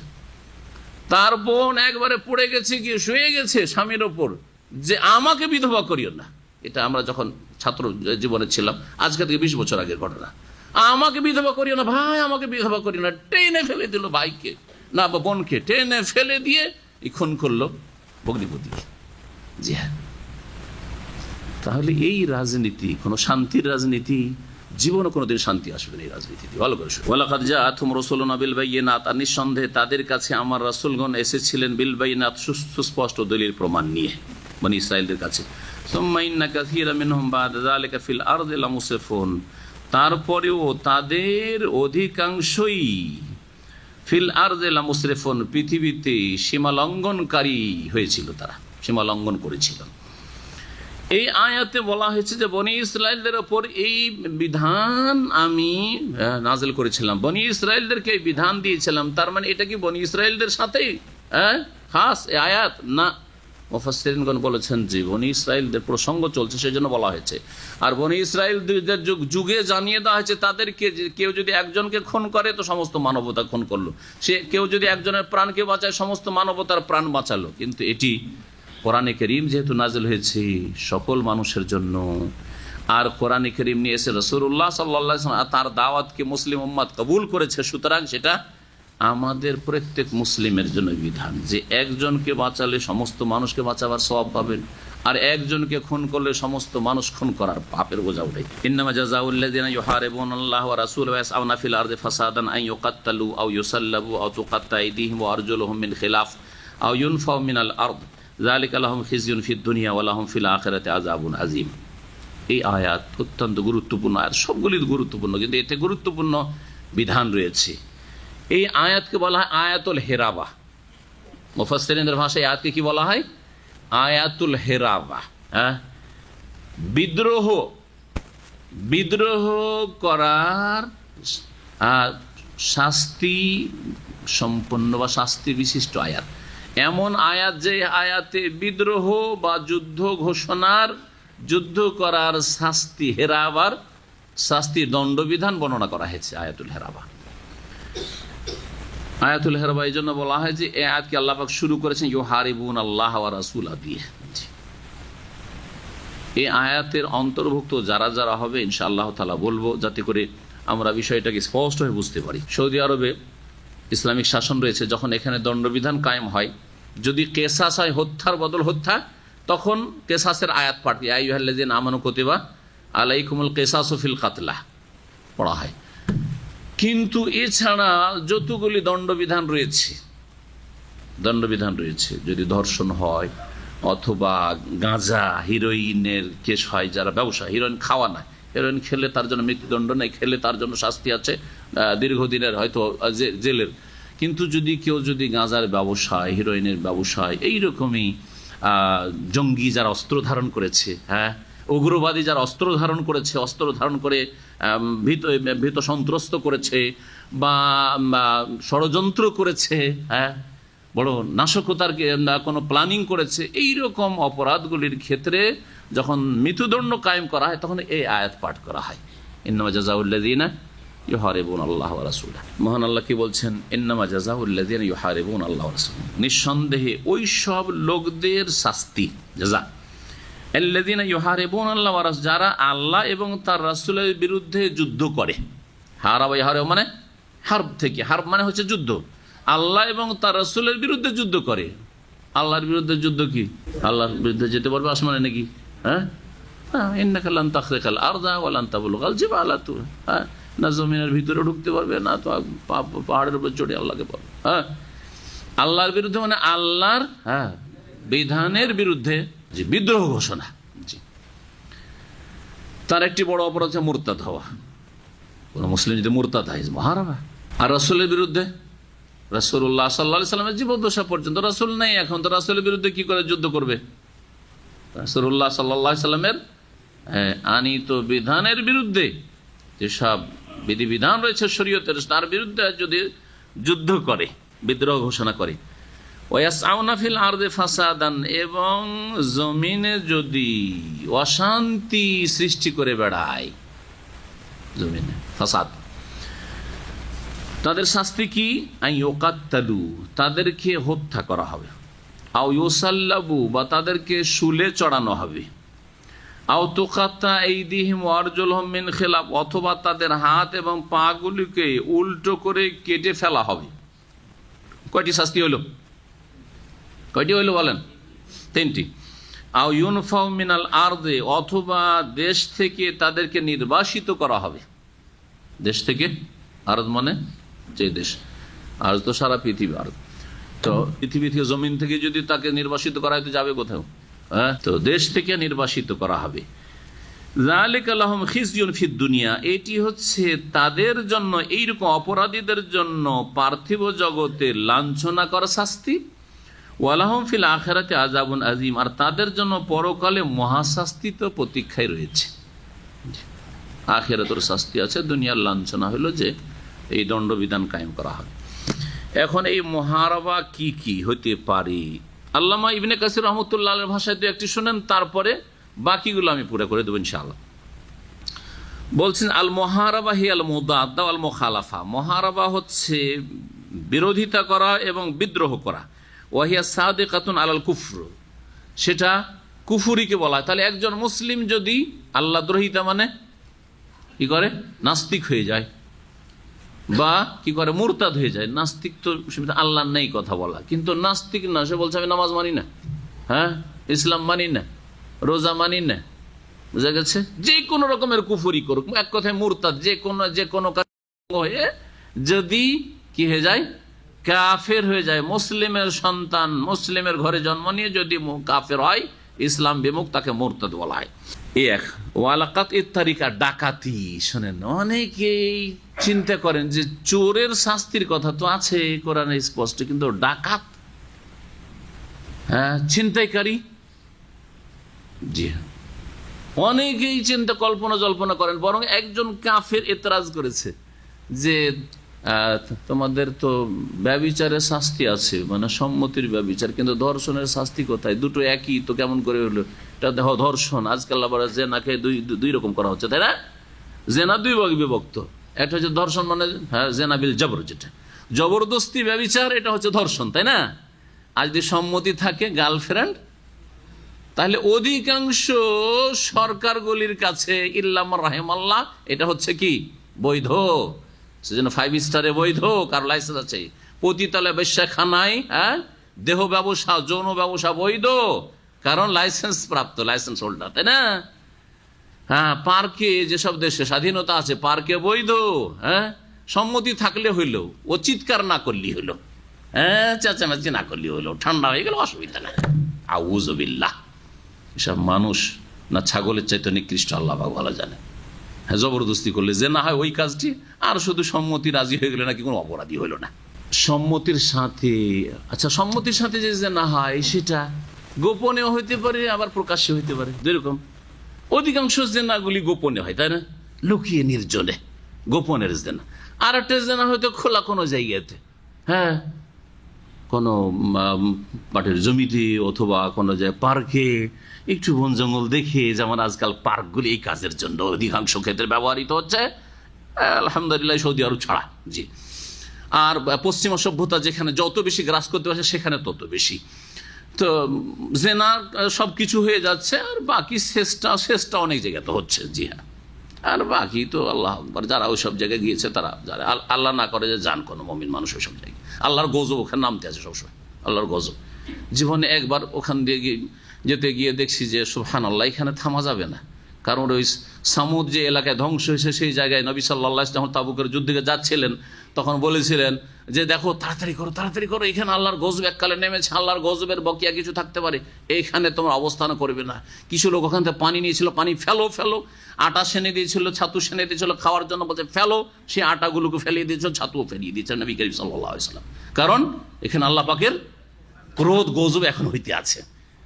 তাহলে ওই জাতি হাজার বছর আগে, কতদিন আগে ধ্বংস হয়েছে, তারপরে আল্লাহর গজব সেখানে হতে আছে। নবী কাছে যদি বলেন তো, যেখানে রাত দিন পার্কগুলিতে আল্লাহর গজবের ক্রোধের কাজ হচ্ছে, কত আল্লাহর গজব হচ্ছে, তারপর শখ করে দেখতে যাবে?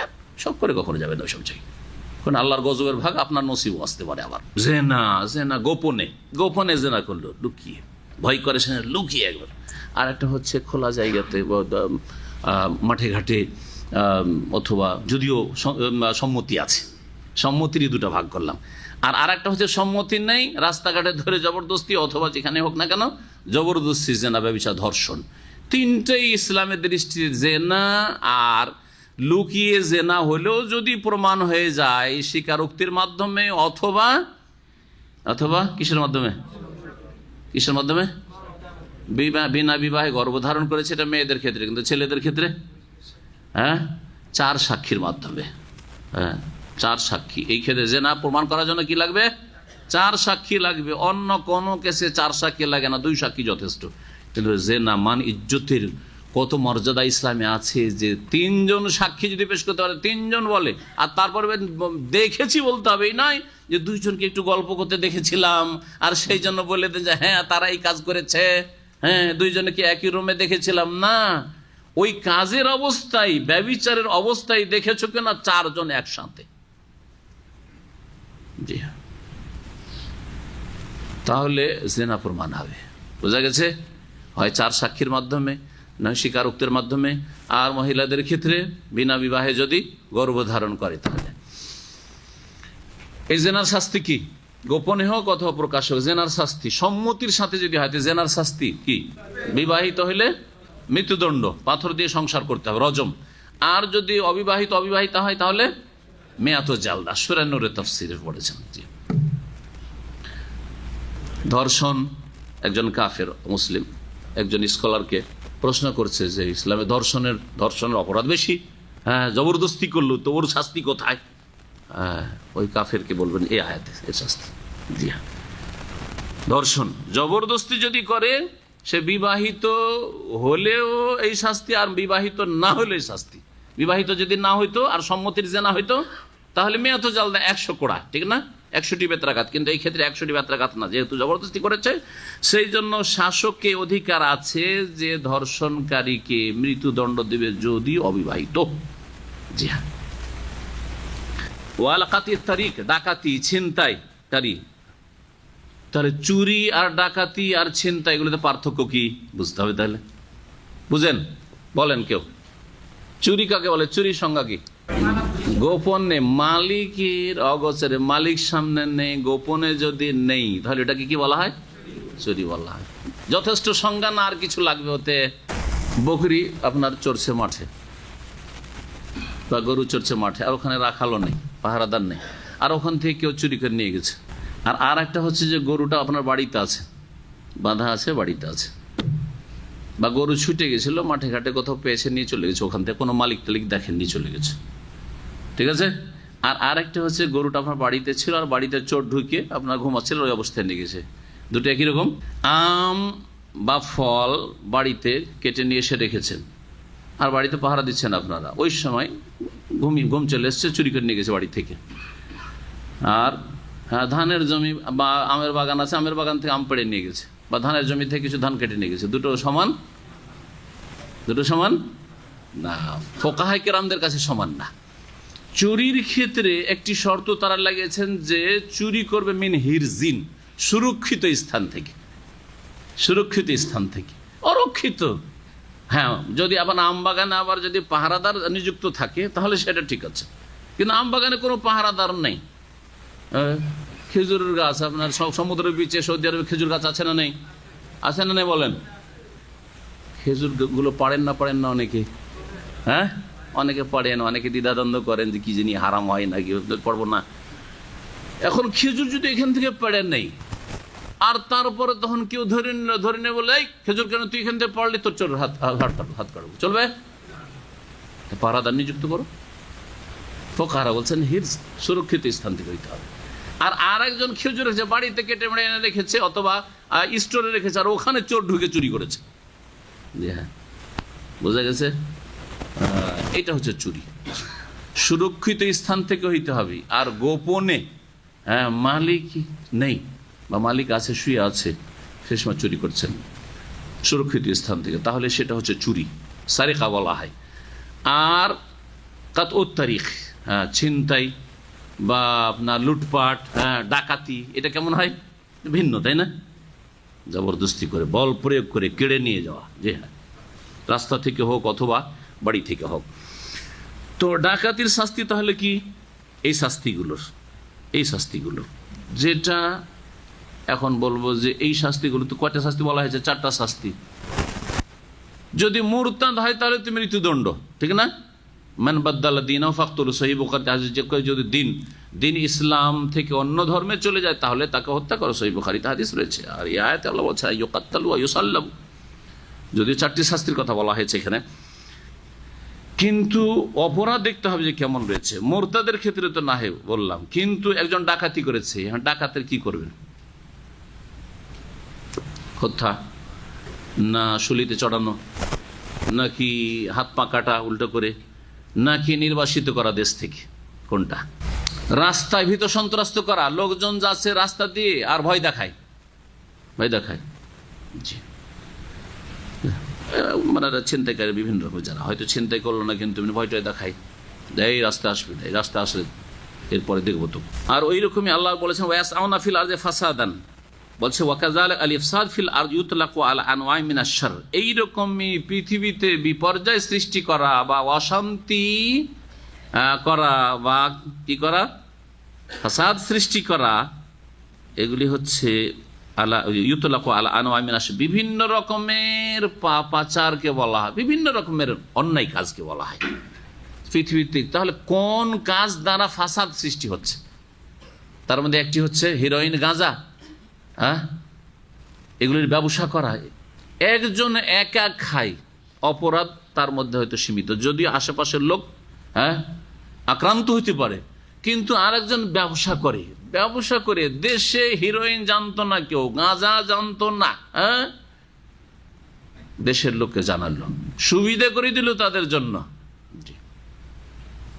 এই রকমের নারী ব্যবসা, একজন লোক নিজে জেনা করে আর আরেকজন লোক ব্যবসা করেছে, জেনার জন্য সুযোগ করে দিচ্ছে, একটা ঘর ভাড়া, ফ্ল্যাট ভাড়া নিয়েছে, আর ভাড়ায় 2-4-10টা মেয়েকে, কাজের মেয়েকে ধরে নিয়ে রেখে দিয়েছে, আর এই ব্যবসা, নারী ব্যবসা চালাচ্ছে। এগুলো ফাসাদ ফিল আরদ, ভালো করে শুনে রাখেন, এগুলো ফাসাদ ফিল আরদ, এগুলো ফাসাদ ফিল আরদ। এইরকমই যতগুলি অপরাধ হইতে পারে, এইরকমই উগ্রবাদীরা মুসলিম দেশে বোমা তৈরি করছে। কি করে বোমা তৈরি করে? বলছে যে যতগুলি মোনাফেক মুরতাদ আছে সেগুলিকে মারবো, আর অমুসলিমকে মারবো। এইগুলি কথা না তারা বলে, জজ কাফের, মানব রচিত বিধান তাদের কথাই ইসলামে, আমি বলছি না যে কাফের ডালারে, তারা বলছে জজ কাফের কারণ মানব রচিত বিধান, উকিল কাফের মারো, শাসক কাফের মারো, বলছে না উগ্রবাদীরা, জঙ্গিরা মারার জন্য কি করছে?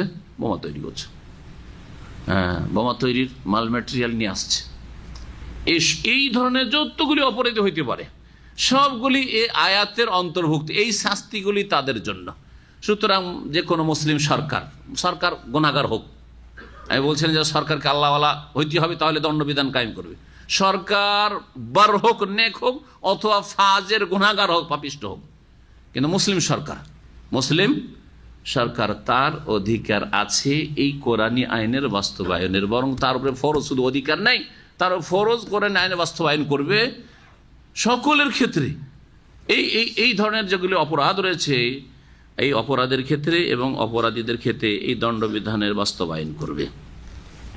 অধিকাংশ ওলামারা বলছেন যে শাসককে এখতিয়ার আল্লাহ দিয়েছেন, অথবা করে আল্লাহ পাক কি করেছেন? তাদেরকে এখতিয়ার দিয়েছেন। তাহলে দেশের যে শাসক হবে, যখন যে শাসক থাকবে, সেই শাসক যদি দেখে যে এই অপরাধের জন্য এই অপরাধীকে কি করতে হয়? শুলে চড়াইতে হয়, তো শুলে চড়াবে।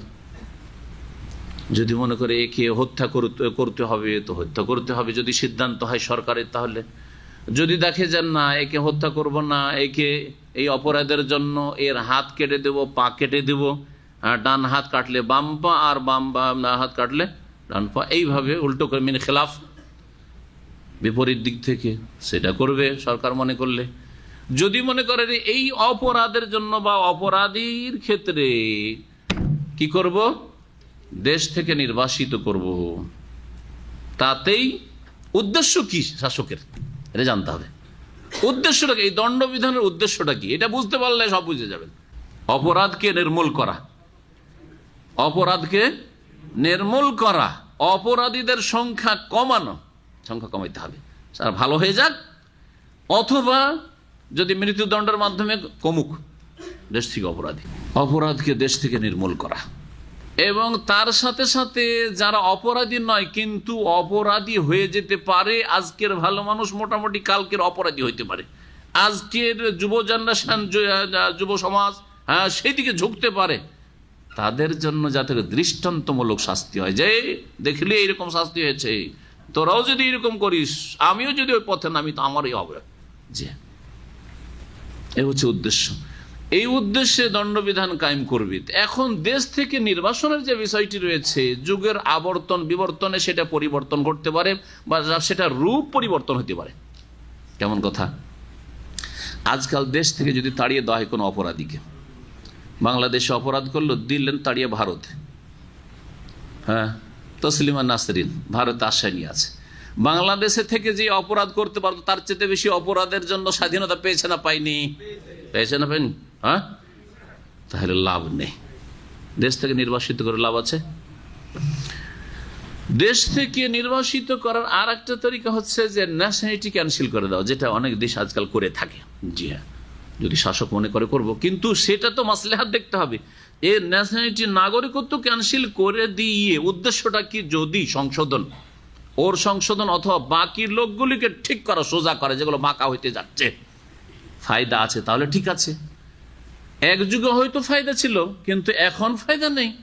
ন্যাশনালিটি ক্যান্সেল করবেন, কাফের ইহুদি নাসারা বসে আছে, হ্যাঁ, তাদেরকে গ্রিন কার্ড দেওয়ার জন্য। যা আসো, তোমার দেশে তুমি নির্যাতিত, ইসলামের বিরুদ্ধে বলেছে সেই জন্য নির্যাতিত, ইসলামের খিদমতে বলে যদি মৃত্যুদণ্ড হইতো তাহলে নির্যাতিত বলতো না, পরিশক্তি, বুঝছেন না? জি হ্যাঁ, তো তুমি ওখানে নির্যাতিত, সুতরাং এসো, তোমাকে রাজনৈতিক আশ্রয়, আজকাল বলা হচ্ছে একটা রাজনৈতিক আশ্রয়, বুঝলেন তো? রাজনৈতিক আশ্রয় দিচ্ছি, আর ওখানে ওকে তৈরি করছে যে তোমার দেশের বিরুদ্ধে, ইসলামের বিরুদ্ধে, মুসলিমের বিরুদ্ধে কি করতে হয় বসে বসে এখানে প্ল্যানিং তৈরি করা আমাদের দেশে বসে। যেমন ফ্রান্সে খোমেনিকে বসে বসে প্রস্তুত করেছে যে কেমন করে ফাসাদ সৃষ্টি করতে হবে আর কেমন করে মক্কা মদিনা দখল করতে হবে, প্ল্যান করো বসে বসে। ফ্রান্স সারা জীবন ফ্রান্সে বসে বসে নির্বাসন এই কাজই করিয়েছে ইহুদি নাসারাকে দিয়ে। জি জি। আর সেই খোমেনিকে এক শ্রেণীর মূর্খ বক্তারা বলে ইমাম খোমেনি, বক্তা বলে শুধু ভুল হবে। জি, কিছুই জানে না এরা, কিছুই জানে না। আস্তাগফিরুল্লাহ। তাহলে বুঝতে পারলেন যে ন্যাশনালিটি কেটে দেওয়া অথবা নির্বাসিত করে দেওয়াতে ফায়দা কোন যুগে হয়তো আছে, কোন যুগে নেই, কোন সময় আছে, কোন পরিস্থিতি আছে, কোন পরিস্থিতি নেই। যখন দেখবে যে কোথাও আশ্রয় পাবে না, তখন সোজা হয়ে হ্যাঁ আসবে, সংশোধন করবে, তাহলে ঠিক আছে। আর যদি দেখা যায় না না আরো ভালো সুযোগ পেয়ে যাবে, বেটার চান্স পেয়ে যাবে, তাহলে না, এগুলো করা চলবে না। তখন কি করতে হবে? একটা যুগ ছিল নির্বাসনের, যে কোনো দ্বীপে, যেমন ইংরেজ জালেমরা মুসলিম স্বাধীনতাকামীদেরকে, এখানে স্বাধীনতার কথা যখন আসলো, দেখেন একটি কাজকে একদল স্বাধীনতা আন্দোলন বলছে, আর এক দল বলছে সেটাকে কি জঙ্গিবাদ বলছে, সন্ত্রাস বলছে, বলছে না? বলছে না? ভারত, পাকিস্তান, বাংলা তখন একটা ভারত ছিল। ভারতের মুসলিম হিন্দু সকল মিলে ভারত স্বাধীন করার যখন আন্দোলন চালাচ্ছিল, তখন ইংরেজদের কাছে তারা কি ছিল? সন্ত্রাসী ছিল। কিন্তু আপনি কি বলবেন যে 47-এর আগে যে আন্দোলন হয়েছে 1757 থেকে শুরু করে, বলো 1757-তে মোগলদের সূর্য অস্তমিত হয়েছে। জি, এই তখন থেকে শুরু করে 1947 পর্যন্ত 190 বছর সুবহানাল্লাহ ইংরেজরা ভারত দখল করে থেকেছে। এই 200 বছর, প্রায় 200 বছরে মুসলিমরা তাদের কাছে সবচাইতে বড় কি ছিল? সন্ত্রাসী এবং জঙ্গি ছিল। কিন্তু তারা নিজের দেশ, নিজের রাজত্ব স্বাধীন করার জন্য আন্দোলন করেছে। তারা তখন তাদের ভাষায় মুজাহিদিন ছিলেন, ঠিক না? জি হ্যাঁ। 71-এ যারা বাংলাদেশ স্বাধীন করেছেন, তারা বাঙালির নজরে তারা কি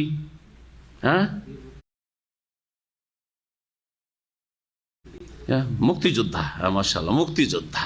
কিন্তু পাকিস্তানিদের নজরে তারা সন্ত্রাসী ছিল, বিদ্রোহী ছিল, ছিল না? সন্ত্রাসী ছিল। তাহলে আপনাকে বুঝতে হবে যে সন্ত্রাস আসলে কি। সন্ত্রাস এই জন্য সন্ত্রাস কখন অন্যায়ভাবে যখন আপনি কাউকে ভীত সন্ত্রাস্ত করবেন, তখন সেটা সন্ত্রাস। আর যদি ন্যায্য অধিকারের জন্য করতে হয়, সেটা সন্ত্রাস নয়। সেটা তাওরাতের বিধানেও ছিল। গত সপ্তাহে শুনেছিল না, বাইতুল মুকাদ্দাসে যাওয়ার জন্য জিহাদ ফরজ করা হয়নি তাদের উপর, না সেটাও সন্ত্রাস ছিল? মুসা আলাইহিস সালাম বলা, যাও তাদেরকে জিহাদ করতে বলো, না আমরা যাব না। মুসা তুমি যাও, তুমি করো, তুমি জিহাদ করো। আমরা এখানে বসে আছি, তামাশা দেখব। অধিকাংশ ওলামায়ে কেরামরা বলছেন যে শাসক দেখবে যে কোন অপরাধীকে কি ধরনের শাস্তি দেওয়া যায়, এটা হচ্ছে অধিকাংশ ওলামাদের মত। আর আরেক দল বলছেন যে অপরাধ যখন বেশি হবে তখন শক্ত শাস্তিটা, যেমন কেউ যদি কুফরি করে আর তার সাথে খুনও করে, মুরতাদও হয়েছে আর খুনও করেছে, তখন শূলে চড়ানো হবে। আর লুটপাটও করেছে, এরকম 3টি অপরাধ হয়তো করেছে। আর কেউ খুন করেছে, কুফরি করেছে বা কুফরি করেছে, তাহলে খুন করো। আর যদি লুটপাট করে থাকে, ডাকাতি করেছে, ধর্ষণ করেছে, এই ধরনের কাজ করেছে, তাহলে সেই ক্ষেত্রে কেউ কেউ বলেছেন যে সেই ক্ষেত্রে হাত পা কেটে নিবে উল্টো করে, ডাকাতের জন্য, ছিনতাইকারীর জন্য, এদের জন্য। এটা হচ্ছে একটা মত। কিন্তু অধিকাংশ ওলামাদের মত যে শাসক দেখবে, তাহলে শাসকের অধিকার আছে ধর্ষণকারীকে মৃত্যুদণ্ড দেওয়ার, শাসকের অধিকার আছে ডাকাত আর ছিনতাইকারীকে, আর উগ্রবাদী যারা হয়তো মুসলিম দেশে নাশকতার জন্য তারা বোমা তৈরি করছে, গোলা বারুদ নিয়ে ঘুরে বেড়াচ্ছে, কি করতে চায়, তাহলে তাদেরকে মৃত্যুদণ্ড দেওয়ার সরকার অধিকার আছে যদি মনে করে। আর যদি দেখে যে না, তার চাইতে হালকা শাস্তি দিয়ে সংশোধন করা যাবে, ধরেন প্রথমবার করেছি আর ছোট ধরনের করেছি, অল্প কিছু করেছে, তাহলে সরকার যদি মনে করে যে এদেরকে অন্য কোনো শাস্তি এর চাইতে হালকা তো দেবে। নির্বাসন এখন ইউনফা মিনাল আর, যেটা নির্বাসনের শেষ অবস্থা, যেটাতে কন্ট্রোলে করা যাবে। আজকাল কোনো দ্বীপে পাঠালেও সেখানে স্বাধীনতা পেয়ে যাবে, অন্য কোনো দেশে তাড়িয়ে দিলে তো আরও বেশি স্বাধীনতা পেয়ে যাবে, ঠিক না? তাহলে শেষ হচ্ছে জেলখানা, জেলখানাতে বন্দী। সুতরাং কাউকে 15 বছর জেল দেওয়া, 20 বছর জেল দেওয়া, 30 বছর জেল দেওয়া ইত্যাদি, এইসব যে জেল মুসলিম শাসক যদি দেয়, তাহলে তার অধিকার আছে এইরকম অপরাধীগুলোকে। এটা কোরআনের আয়াত দ্বারা প্রমাণিত। আও ইউনফা মিনাল আরদ থেকে ইস্তেমবাদ করেছেন অনেক ওলামারা। ইল্লাল্লাযিনা তাবু মিন ক্বাবলি আন তাকদিরু আলাইহিম, হ্যাঁ, তবে যারা তওবা করে নেবে তাদেরকে তোমাদের আয়াত্তাধীন করার পূর্বেই, তোমাদের আয়ত্তে মানে তাদেরকে ধরার আগেই যদি তারা তওবা করে না, সংশোধন করে নাই, ফালামু, তাহলে জেনে রাখো আন্নাল্লাহ গফুর রহিম, যে আল্লাহ বড় মার্জনাকারী আর বড় দয়ালু। এর মানেই বা কি হলো? অপরাধ করেছে, খুন করেছে বা কুফরি করেছে, মুরতাদ হয়েছে, আর তারপরে ধরার জন্য সরকার চেষ্টা চালাচ্ছে, আর ধরার আগে সে তওবা করে নিয়েছে, হ্যাঁ, ভালো করে তওবা করেছে, প্রমাণ হচ্ছে যে না তওবা করে নিয়েছে, সংশোধন করে অনুতপ্ত লজ্জিত হয়েছে, তাহলে আল্লাহ বলছেন আল্লাহ গফুর রাহিম। তাহলে দণ্ডবিধান কায়েম হবে নাকি? আল্লাহর কাছে শাস্তি ওটা মাফ হবে, এটা একমত। কিন্তু দণ্ডবিধানের ক্ষেত্রে অনেকে বলেছেন যে ধরার আগে। একদল তো বলছেন যে শুধু এটা মুরতাদের ক্ষেত্রে সবচেয়ে বড় অপরাধ, যেটা কুফরি করেছে। একজন মুসলিম নাস্তিক হয়েছে, কাফের হয়ে গেছে, হ্যাঁ, বা ইসলাম ভঙ্গ করেছে, ঘোষণা করেছে যে আমি মুসলিম না, আর তাকে মুসলিম সরকার ধরার চেষ্টা করছে, তার আগে সে তওবা করে নিয়েছে যে না, আমি কলেমা পড়ে নিয়েছি, আমি তওবা করে নিয়েছি, আর জীবনে এইরকম কথা বলবো না। জি হ্যাঁ, পত্রপত্রিকা ঘোষণা করে দিল তার তওবার কথা। তারপরে সরকার ধরে কি মানবাদ্দাল্লাযিনা ফাকতুল খুন করবে? না, করবে না, করবে না। নবী করিম সাল্লাল্লাহু আলাইহি ওয়াসাল্লাম সাহাবায়ে জামানে এইরকম একটা মুরতাদ হয়েছে, তারপরে তওবা করে ফিরে এসছে, মাফ করে দিয়েছে নবী করিম সাল্লাল্লাহু আলাইহি ওয়াসাল্লাম। কারণ হাদিস আছে, আল ইসলাম ইয়াহদিমু মা কানা কাবলা বা ইয়াজুব্বু মা কানা কাবলা, ইসলাম আগের অন্যায়কে শেষ করে দেয়, অন্যায় অপরাধ যেগুলো করেছে সেগুলোকে ধ্বংস করে দেয়। তাহলে যদি কেউ মুরতাদ হওয়ার পরে ফিরে আসে, তওবা করে, এই ক্ষেত্রে তো একমত, যেহেতু কালেমা পড়ে নিয়েছে আর তাকে মৃত্যুদণ্ড দেওয়া যাবে না, মুসলমান হয়ে গেছে সে। কিন্তু একটা লোক চোর চুরি করেছে, ডাকাতি করেছে, ছিনতাই করেছে, ধর্ষণকারী ধর্ষণ করেছে, দিয়ে তাকে সরকার ধরার চেষ্টা করছে, ওর মধ্যে ও বা খুন করেছে, তারপরে সরকার ধরার চেষ্টা করে, তার মধ্যে ও তওবার ঘোষণা করেছে, পত্র পত্রিকাতে প্রচারের মাধ্যমে যে আমি তওবা করেছি, আমি তওবা করছি, বা সরকারের কাছে এসে বলছে, কোনো জায়গায় থানাতে এসে বলছে যে আমি সারেন্ডার করছি, অথচ খুন করেছে সে। তাহলে কি খুন করা হবে না? তাকে কেসাসে বাস্তবায়ন হবে না? না, হবে। অধিকাংশ ওলামাদের কাছে হবে, যদিও কেউ কেউ বলেছেন না, হবে না।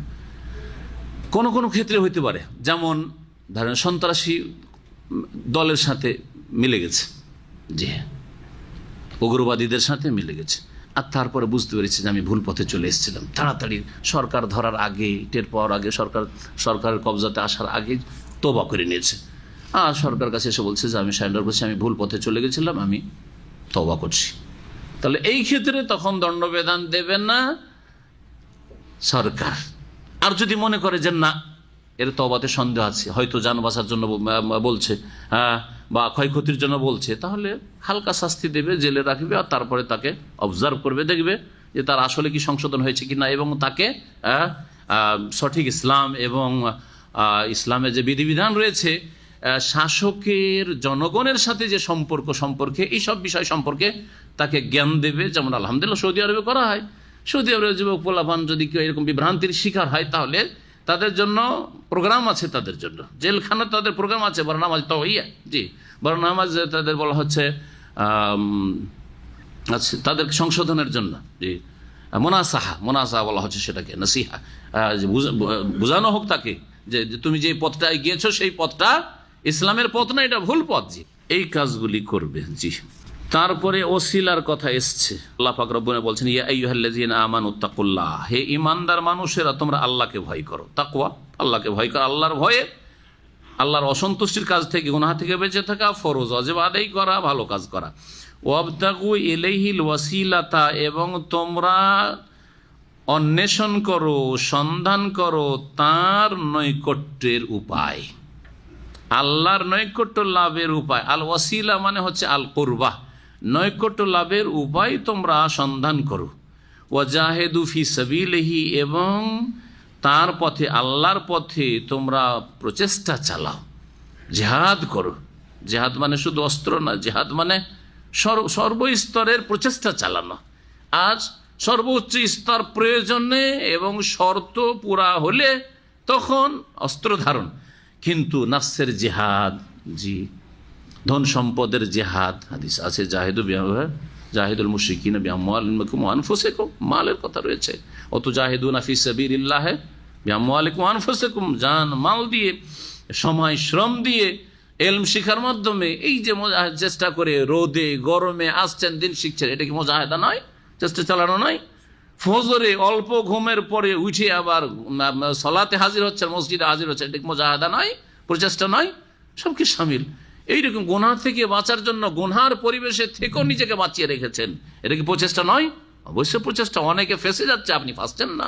ওয়াজাহিদু ফি সাবিলিহি লাআল্লাকুম তুফলিহুন, যাতে করে তোমরা সফল কাম হতে পারো। এখন ওসিলা মানে কি, এটা বলতে হবে এই জন্য যে আমাদের দেশের এক শ্রেণীর লোকেরা এই আয়াতের অপব্যাখ্যা করে দিয়ে ব্যক্তিকে ওসিলা বানাই, নবী রসুলকে ওসিলা বানাই, না হয় বুজরুগানে দিন ওলি আউলিয়াকে ওসিলা বানাই, আর দোয়া করে তখন বলে যে আল্লাহ গো তোমার নবীর ওসিলাই আমার এটা দাও, ওইটা দাও, এই গুনাহ মাফ করো, ওই করো, তোমার ওলি আউলিয়ার ওসিলাই, সাহাবায়ে কেরাম ওসিলাই। সাহাবায়ে কেরাম বলে না, বললাম তাদের কথা, তারা বলে আসলে পীর মাশায়েখদের কথা, পীরদের কথা, বড় পীরের ওসিলাই, খাজা বাবার ওসিলাই, অমকের ওসিলাই, এইসব ওসিলাই, আমাদের অমুক হুজুরে কিবলার ওসিলাই। ব্যক্তিকে ওসিলা ধরেছে। এই ওসিলাকে না বোঝার কারণে এবং ওসিলার ভুল ব্যাখ্যা করার কারণে। ওয়াও সিন লাম ওয়াসালা এর মানে কি হয় আরবি অভিধানে, ডিকশনারিতে, এটা দেখতে হবে আপনাকে। আল ওয়াসিলা মানে হয় আল কুরবা। সময় আমাদের কাছে অল্প, এই জন্য আমরা আসলে ইবনে কাসির রহমতুল্লাহ আলাইহির কিতাব থেকে শোনাতে পারি না, কিন্তু অনেকগুলি তাফসীর শোনানো প্রয়োজন আসলে। তার মধ্যে অনেক কিছুই ছাড়লাম, যেমন এই যে দণ্ডবিধানগুলির ক্ষেত্রে অনেক কিছু ছাড়তে হলো সময় স্বল্পতার কারণে। ওসিলার অর্থ শোনেন। আল্লামা ইবনে কাসির রাহমাতুল্লাহ আলাইহি ওসিলার কথা উল্লেখ করতে গিয়ে বলছেন, আল ওয়াসিলা হিয়া আল্লাতী ইয়াতাওয়াসসালু বিহা ইলা তাহসিলিল মাকসুদ। ওসিলা যার মাধ্যমে লক্ষ্য উদ্দেশ্য পর্যন্ত পৌঁছা যায়। ওসিলা কাকে বলে? যার মাধ্যমে লক্ষ্য উদ্দেশ্য পর্যন্ত পৌঁছা যায়। সৌদি আরব আসবেন, আসার জন্য আপনাকে এরোপ্লেনের টিকিট লাগবে, ঠিক না? ভিসা লাগবে, একটা পাসপোর্ট লাগবে। এগুলো হচ্ছে আপনার সৌদি আরব বিদেশ আসার ওসিলা। জি, এটা হচ্ছে সংজ্ঞা। ওসিলার শাব্দিক অর্থ থেকে শুরু করি, শাব্দিক অর্থ বলি। বলছেন যে ওসিলা কি, নিজের কথাই না বলে আর শুধু ইবনে কাসির না, ইবনে কাসির চাই অনেক বেশি হবে যখন সাহাবীর তফসির আপনাকে শোনাবো। কারণ সাহাবী কার কাছে শিখেছেন? স্বয়ং রাসূলুল্লাহ সাল্লাল্লাহু আলাইহি ওয়াসাল্লামের তফসির। কারণ সাহাবী নবী ছাড়া আর কারো কাছে শিখেননি, নবীর কাছে শিখেছেন অধিকাংশ বিষয়গুলি। আর না হলেও তার চাইতে সিনিয়র সাহাবায়ে কেরাম থেকে শিখেছেন, যেই সাহাবী রাসূলুল্লাহর কাছে শিখেছেন। ইবনে আব্বাস রাদিয়াল্লাহু তাআলা আনহুমা থেকে বর্ণিত, তিনি বলছেন আইল কুরবা, ওসিলা হচ্ছে আল কুরবা, নৈকট্য। ওসিলা মানে কি? ওয়াও সিন লাম মানে হচ্ছে নৈকট্য। তো ওয়াবতাগু ইলাইহি, আল্লাহর কাছে পৌঁছার জন্য কি করো? সন্ধান করো। ইবতিগা মানে সন্ধান করা, তলাশ করো। হ্যাঁ, আল ওয়াসিলা মানে নৈকট্য লাভের উপায়, নৈকট্য, নৈকট্য তলাশ করো। এখন নৈকট্য কি, আল্লাহর নৈকট্য লাভের উপায় কি, এটা আপনাকে কোরআন হাদিস থেকে জানতে হবে। আর আল্লাহর নৈকট্য লাভের উপায় কোনো ব্যক্তি না ঈমান আমল? আপনি মনে করছেন যে আপনার চাইতে পরেশগার মাশাআল্লাহ, অন্য কোনো ভাইয়ের কথা বলি কারণ আমরা গুনাহগার ভাই, আমাদের ভাই মাশাআল্লাহ দাড়ি খেজাব লাগানো আছে, দাড়ি পেকে গেছে, আমাদের চাইতে সিনিয়র, ঠিক না? উনি মাশাআল্লাহ নেক, আল্লাহর নেক বান্দা ধরে নেন। এখন আল্লাহর নৈকট্য লাভের জন্য ওনাকে ধরবেন না উনি যেইভাবে নেক হয়েছেন আপনি ওই রাস্তা ধরবেন? ওই রাস্তা ধরবেন। তো বড় পীরকে ধরবেন যে বড় পীরকেও আল্লাহর কাছে পৌঁছে দাও, না বড় পীর হয়েছে আপনার ভাষায় যে যেই ইমান আমল দিয়ে ওই রকম ইমান আমল তাকওয়া তৈরি করবেন, কোনটা করবেন? হ্যাঁ, কোন ব্যক্তিকে ধরে আল্লাহর কাছে যাওয়া যায় না, এই সিস্টেমটা আল্লাহর কাছে নেই, আল্লাহর বিচারে নেই। আল্লাহর বিচার আছে যে ওরা যেভাবে এগিয়ে গেছে তোমরাও এগিয়ে যাও। উলাইকাল্লাযিনা ইয়াদউন ইয়াবতাগুনা ইলা রাব্বিহিমিল ওয়াসিলা, ওই যেই সবকে ডাকছো যে বাবা গো, খাজা বাবা গো, গৌস বাবা গো, বড় পীর গো, হ্যাঁ জিলানি গো, চিশতি গো, আর শাহজালাল গো, আটরসি গো ডাকছো, ওদেরকে যে ডাকছো ইয়াবতাগুনা ইলা রাব্বিহিমিল ওয়াসিলা, তারাও আল্লাহর নৈকট্য তলাশ করতো, তারাও দৌড়তো যে আল্লাহর কাছে কি করে পৌঁছিব। ইয়াবতাগুনা ইলা রাব্বিহিল ওয়াসিলা আইয়ুহুম আকরাব, কে বেশি কাছে যেতে পারে। ওয়ারজুনা রাহমাতাহু, এবং আল্লাহর রহমতের তারা আশাবাদী ছিল সকলে। ওয়াখাফুনা আযাব, আল্লাহর আযাবকে তারাও ভয় করত। তুমিও তাই করো, আল্লাহর রহমতের আশা রাখো, আল্লাহর আযাবকে ভয় করো। হ্যাঁ, এবং আল্লাহ পাকের নৈকট্য তারা যেই ঈমান আমলের মাধ্যমে তলাশ করেছেন তুমিও তলাশ করো। তো কুরবাত যে অর্থ, সান্নিধ্য লাভ করা, নৈকট্য লাভ করা, নিকটবর্তী হয়, এটা হচ্ছে ওসিলার অর্থ। ইবনে আব্বাস বললেন। তারপরে আরো উল্লেখ করছেন 2 নম্বরে কাতাদা প্রখ্যাত তাবী, আই তাকাররাবু ইলাইহি বিতাআতিহি ওয়াল আমালি বিমা ইউরজি, আল্লাহর নৈকট্য লাভ করো তার আনুগত্যের মাধ্যমে এবং তার সন্তোষজনক আমলের মাধ্যমে। আল্লাহ পাক যেসব আমলে সন্তুষ্ট হন ওই রকম আমল দ্বারা, যেসব আমলে আল্লাহ রাজি হবেন। ওসিলার একটি, যেটা সঙ্গে বললাম যে যার মাধ্যমে যেসব কর্মের মাধ্যমে লক্ষ্য উদ্দেশ্য পর্যন্ত পৌঁছা যায়। ওসিলার আর একটি অর্থ রয়েছে নবী সাল্লাল্লাহু আলাইহি ওয়াসাল্লামের একটি দুআই, আজানের পরে দোয়া, তাই না? আজানের পরে যে দোয়া পড়েন, দোয়া মুখস্থ আছে, আল্লাহুম্মা রাব্বা হাযিহি আদ-দাওয়া আত-তাম্মা ওয়াস-সালাতিল কায়েমা আতে মোহাম্মদ। গোটা দোয়া তর্জমা না করে শেষখানে করি কারণ সময় অল্প। আতে মোহাম্মদ আনিল ওয়াসিলা, আপনি আজানের পর হে আল্লাহ তুমি মোহাম্মদ সাল্লাল্লাহু আলাইহি ওয়াসাল্লামকে ওয়াসিলা দাও।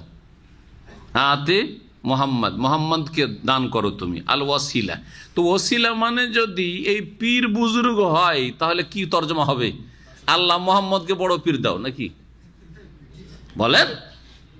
আল্লাহ মোহাম্মদকে রশিদ আহমদ গঙ্গোহী দাও, এটা হবে নাকি? আস্তাগফিরুল্লাহ। কিভাবে মানুষ কানাকে হাইকোর্ট দেখাচ্ছে, মানে ইসলাম তো বুঝে না, আরবি ভাষাও বুঝে না, ধোকা দিয়ে ওসিলা মানে পীর ধরো, ওসিলা মানে পীর ধরো, ওসিলা মানে দোয়াতে ওসিলা ধরো, কোনো ব্যক্তির নাম বলো, দোহাই দিয়ে আল্লাহর কাছে যাও, আল্লাহর কাছে দোয়া কবুল করো না। আতে মোহাম্মদ আইন ওয়াসিলা, আল্লাহ মোহাম্মদকে ওসিলা, তাহলে ওসিলা কোনো একটি বস্তু আছে, বিষয় আছে যেটা মোহাম্মদকে দান করো সাল্লাল্লাহু আলাইহি ওয়াসাল্লাম। ওয়াল ফাজিলা, এবং মর্যাদা ফজিল দান করো। ওয়াবাসু মাকামা মাহমুদা, এবং প্রশংসিত স্থানে তাকে পৌঁছিয়ে দাও। জি, আল্লাযী ওয়াদা, যার ওয়াদা তুমি করেছো। এখন এই নবী সাল্লাল্লাহু আলাইহি ওয়াসাল্লামকে যে ওসিলা দেওয়া হবে সেই ওসিলা হচ্ছে আরেকটি ওসিলা, সেটা বলছেন ওয়াল ওয়াসিলাতু আইযান আলামুন আলা আলা মানজিলাতিন ফিল জান্নাহ, জান্নাতের সবচেয়ে উচ্চ স্থানের নাম হচ্ছে ওসিলা। মুহাম্মদকে ওসিলা দাও মানে জান্নাতের সবচাইতে উঁচু স্থান দাও, সবচেয়ে উচ্চ মর্যাদা দান করো। এই জন্য নবী করিম সাল্লাল্লাহু আলাইহি ওয়াসাল্লাম বলছেন, মান কালা হিনা ইয়াসমাউন নিদা, যখন কেউ আজান শুনবে আর বলবে আল্লাহুম্মা রাব্বা হাযিহি দাওয়াতি তাম্মা ওয়াস সালাতিল কায়িমা আতি মুহাম্মাদিল ওয়াসিলাতা ওয়াল ফাযিলা ওয়া বাসু মাকামাম মাহমুদা আল্লাযী ওয়া'আদতা ইল্লা হাল্লাত লাহু শাফাআতু ইয়াউমাল কিয়ামাহ, তার জন্য নবী সাল্লাল্লাহু আলাইহি ওয়াসাল্লামের শাফাআত অবধারিত হয়ে যাবে, ফরজ হয়ে যাবে। জি হ্যাঁ, তো ওসিলা মানে কোনো ব্যক্তি ধরন নাই। ওসিলা মানে যখন মাধ্যম, তো আল্লাহর কাছাকাছি যাওয়ার মাধ্যম কি? যে যত ঈমান ভালো করবেন তত আল্লাহর কাছে যাবেন, যে যত আমল বেশি করবেন আর কোয়ালিটি ভালো করবেন সে তত আল্লাহর কাছে যাবেন। ধরেন একজন লোকের ঈমান ঠিক আছে, মানে তাওহীদ ঠিক আছে, কিন্তু ভিতরে হিংসা বিদে, কলবে কিছু ভালো জিনিসও আছে, ঈমান বিশ্বাসও আছে, আর কলবে হিংসাও আছে, বিদ্বেষও আছে। আর আরেকজনের কলবে ঈমান যেমন আছে তেমনি দিল খোলাসা, কারো ওপর কোনো আক্রোশ নেই, শত্রুতা নাই, হিংসা নেই, বিদ্বেষ নেই। দুটি সমান না, কেউ আগে পিছে আছে, অনেক আগে পিছে। আমলের ক্ষেত্রে একজন লোক 5 ওয়াক্ত নামাজ পড়ে, ফরজ নামাজ ছাড়ে না, আর একজন লোক 5 ওয়াক্ত নামাজ পড়ে, তাহাজ্জুদও পড়ে। একজন এগিয়ে আছে না নেই? আর একজন সালাতুদ দুহাও পড়ে, এগিয়ে আছে না নেই? একজন লোক শুধু রমজান মাসে রোজা রাখে, আরাফা রাখেনি, আর একজন লোক আরাফা রেখেছে আবার আশুরা রাখবে, সমান। এগুলো আমল হচ্ছে আল্লাহর কাছে যাওয়ার ওসিলা। জি, ওসিলা হচ্ছে ঈমান এবং আমল সালেহ। সিঁড়ি দিয়ে বুঝায়, ধোকা দেয় মূর্খ বেদাতি বক্তারা, যে হ্যাঁ ওপরে উঠলে সিঁড়ি লাগে, আল্লাহর কাছে যেতে সিঁড়ি লাগবে না, সিঁড়ি হচ্ছে পীর। সিঁড়ি পীর না, সিঁড়ি হচ্ছে ঈমান এবং আমল। সিঁড়ি হচ্ছে কি? ঈমান এবং আমল। তারা ভুল সিঁড়িতে চড়েছে, ভুল সিঁড়িতে যদি চড়েন তাহলে ভুল জায়গায় পৌঁছবেন না? হ্যাঁ, ওরা ভুল জায়গায় চড়েছে, সুতরাং পৌঁছে যাবে জাহান্নামে। আর সহি জায়গায় আপনি ঈমান আমলের সিঁড়িতে চড়েন, জান্নাতে পৌঁছে যাবেন। সময় শেষ প্রায়, এখন আয়াতের বাকি অংশটা শেষ করি। আয়াত নম্বর কত? 34, তাই না? ইন্নাল্লাযীনা কাফারু, নিঃসন্দেহে যারা কুফরি করেছে, লাউ আন্না লাহুম মা ফিল আরদি জামিয়ান, তারাকে যদি সারা পৃথিবীর সমস্ত সম্পদ দিয়ে দেওয়া হয়, অমিসলাহু মাহু, আর তার মতো আরো পৃথিবীতে যা কিছু আছে তার মতো আর এক পৃথিবী দিয়ে দেওয়া হয়, লিয়াফতাদু বিহি মিন আযাবি ইয়াউমিল কিয়ামা, যাতে করে কিয়ামতের শাস্তি থেকে তারা মুক্তিপণ হিসাবে তা দিতে পারে। যদি আল্লাহ দিয়ে দেন প্রত্যেক অপরাধীকে, যে তোকে জমিন আসমান দিয়ে দিলাম আর সমস্ত সম্পদ দিয়ে দিলাম আর ডবল দ্বিগুণ জমিন আসমান দিয়ে দিলাম, আর তা যদি আল্লাহর আযাব থেকে রক্ষা পাওয়ার জন্য বিচার দিবসে হাসর মাঠে পেশ করে, মা তুকুব্বিলা মিনহুম, তবুও তার কাছ থেকে তা গ্রহণ করা হবে না, ওয়ালাহুম আযাবুন আলীম, এবং তাদের জন্য মর্মান্তিক শাস্তি রয়েছে। এখানে আজকে তাফসীর শেষ করছি। ওয়া সাল্লাল্লাহু ওয়া সাল্লামা আলা নবিয়িনা মুহাম্মদ ওয়া আলা আলিহি ওয়া সাহবিহি আজমাইন।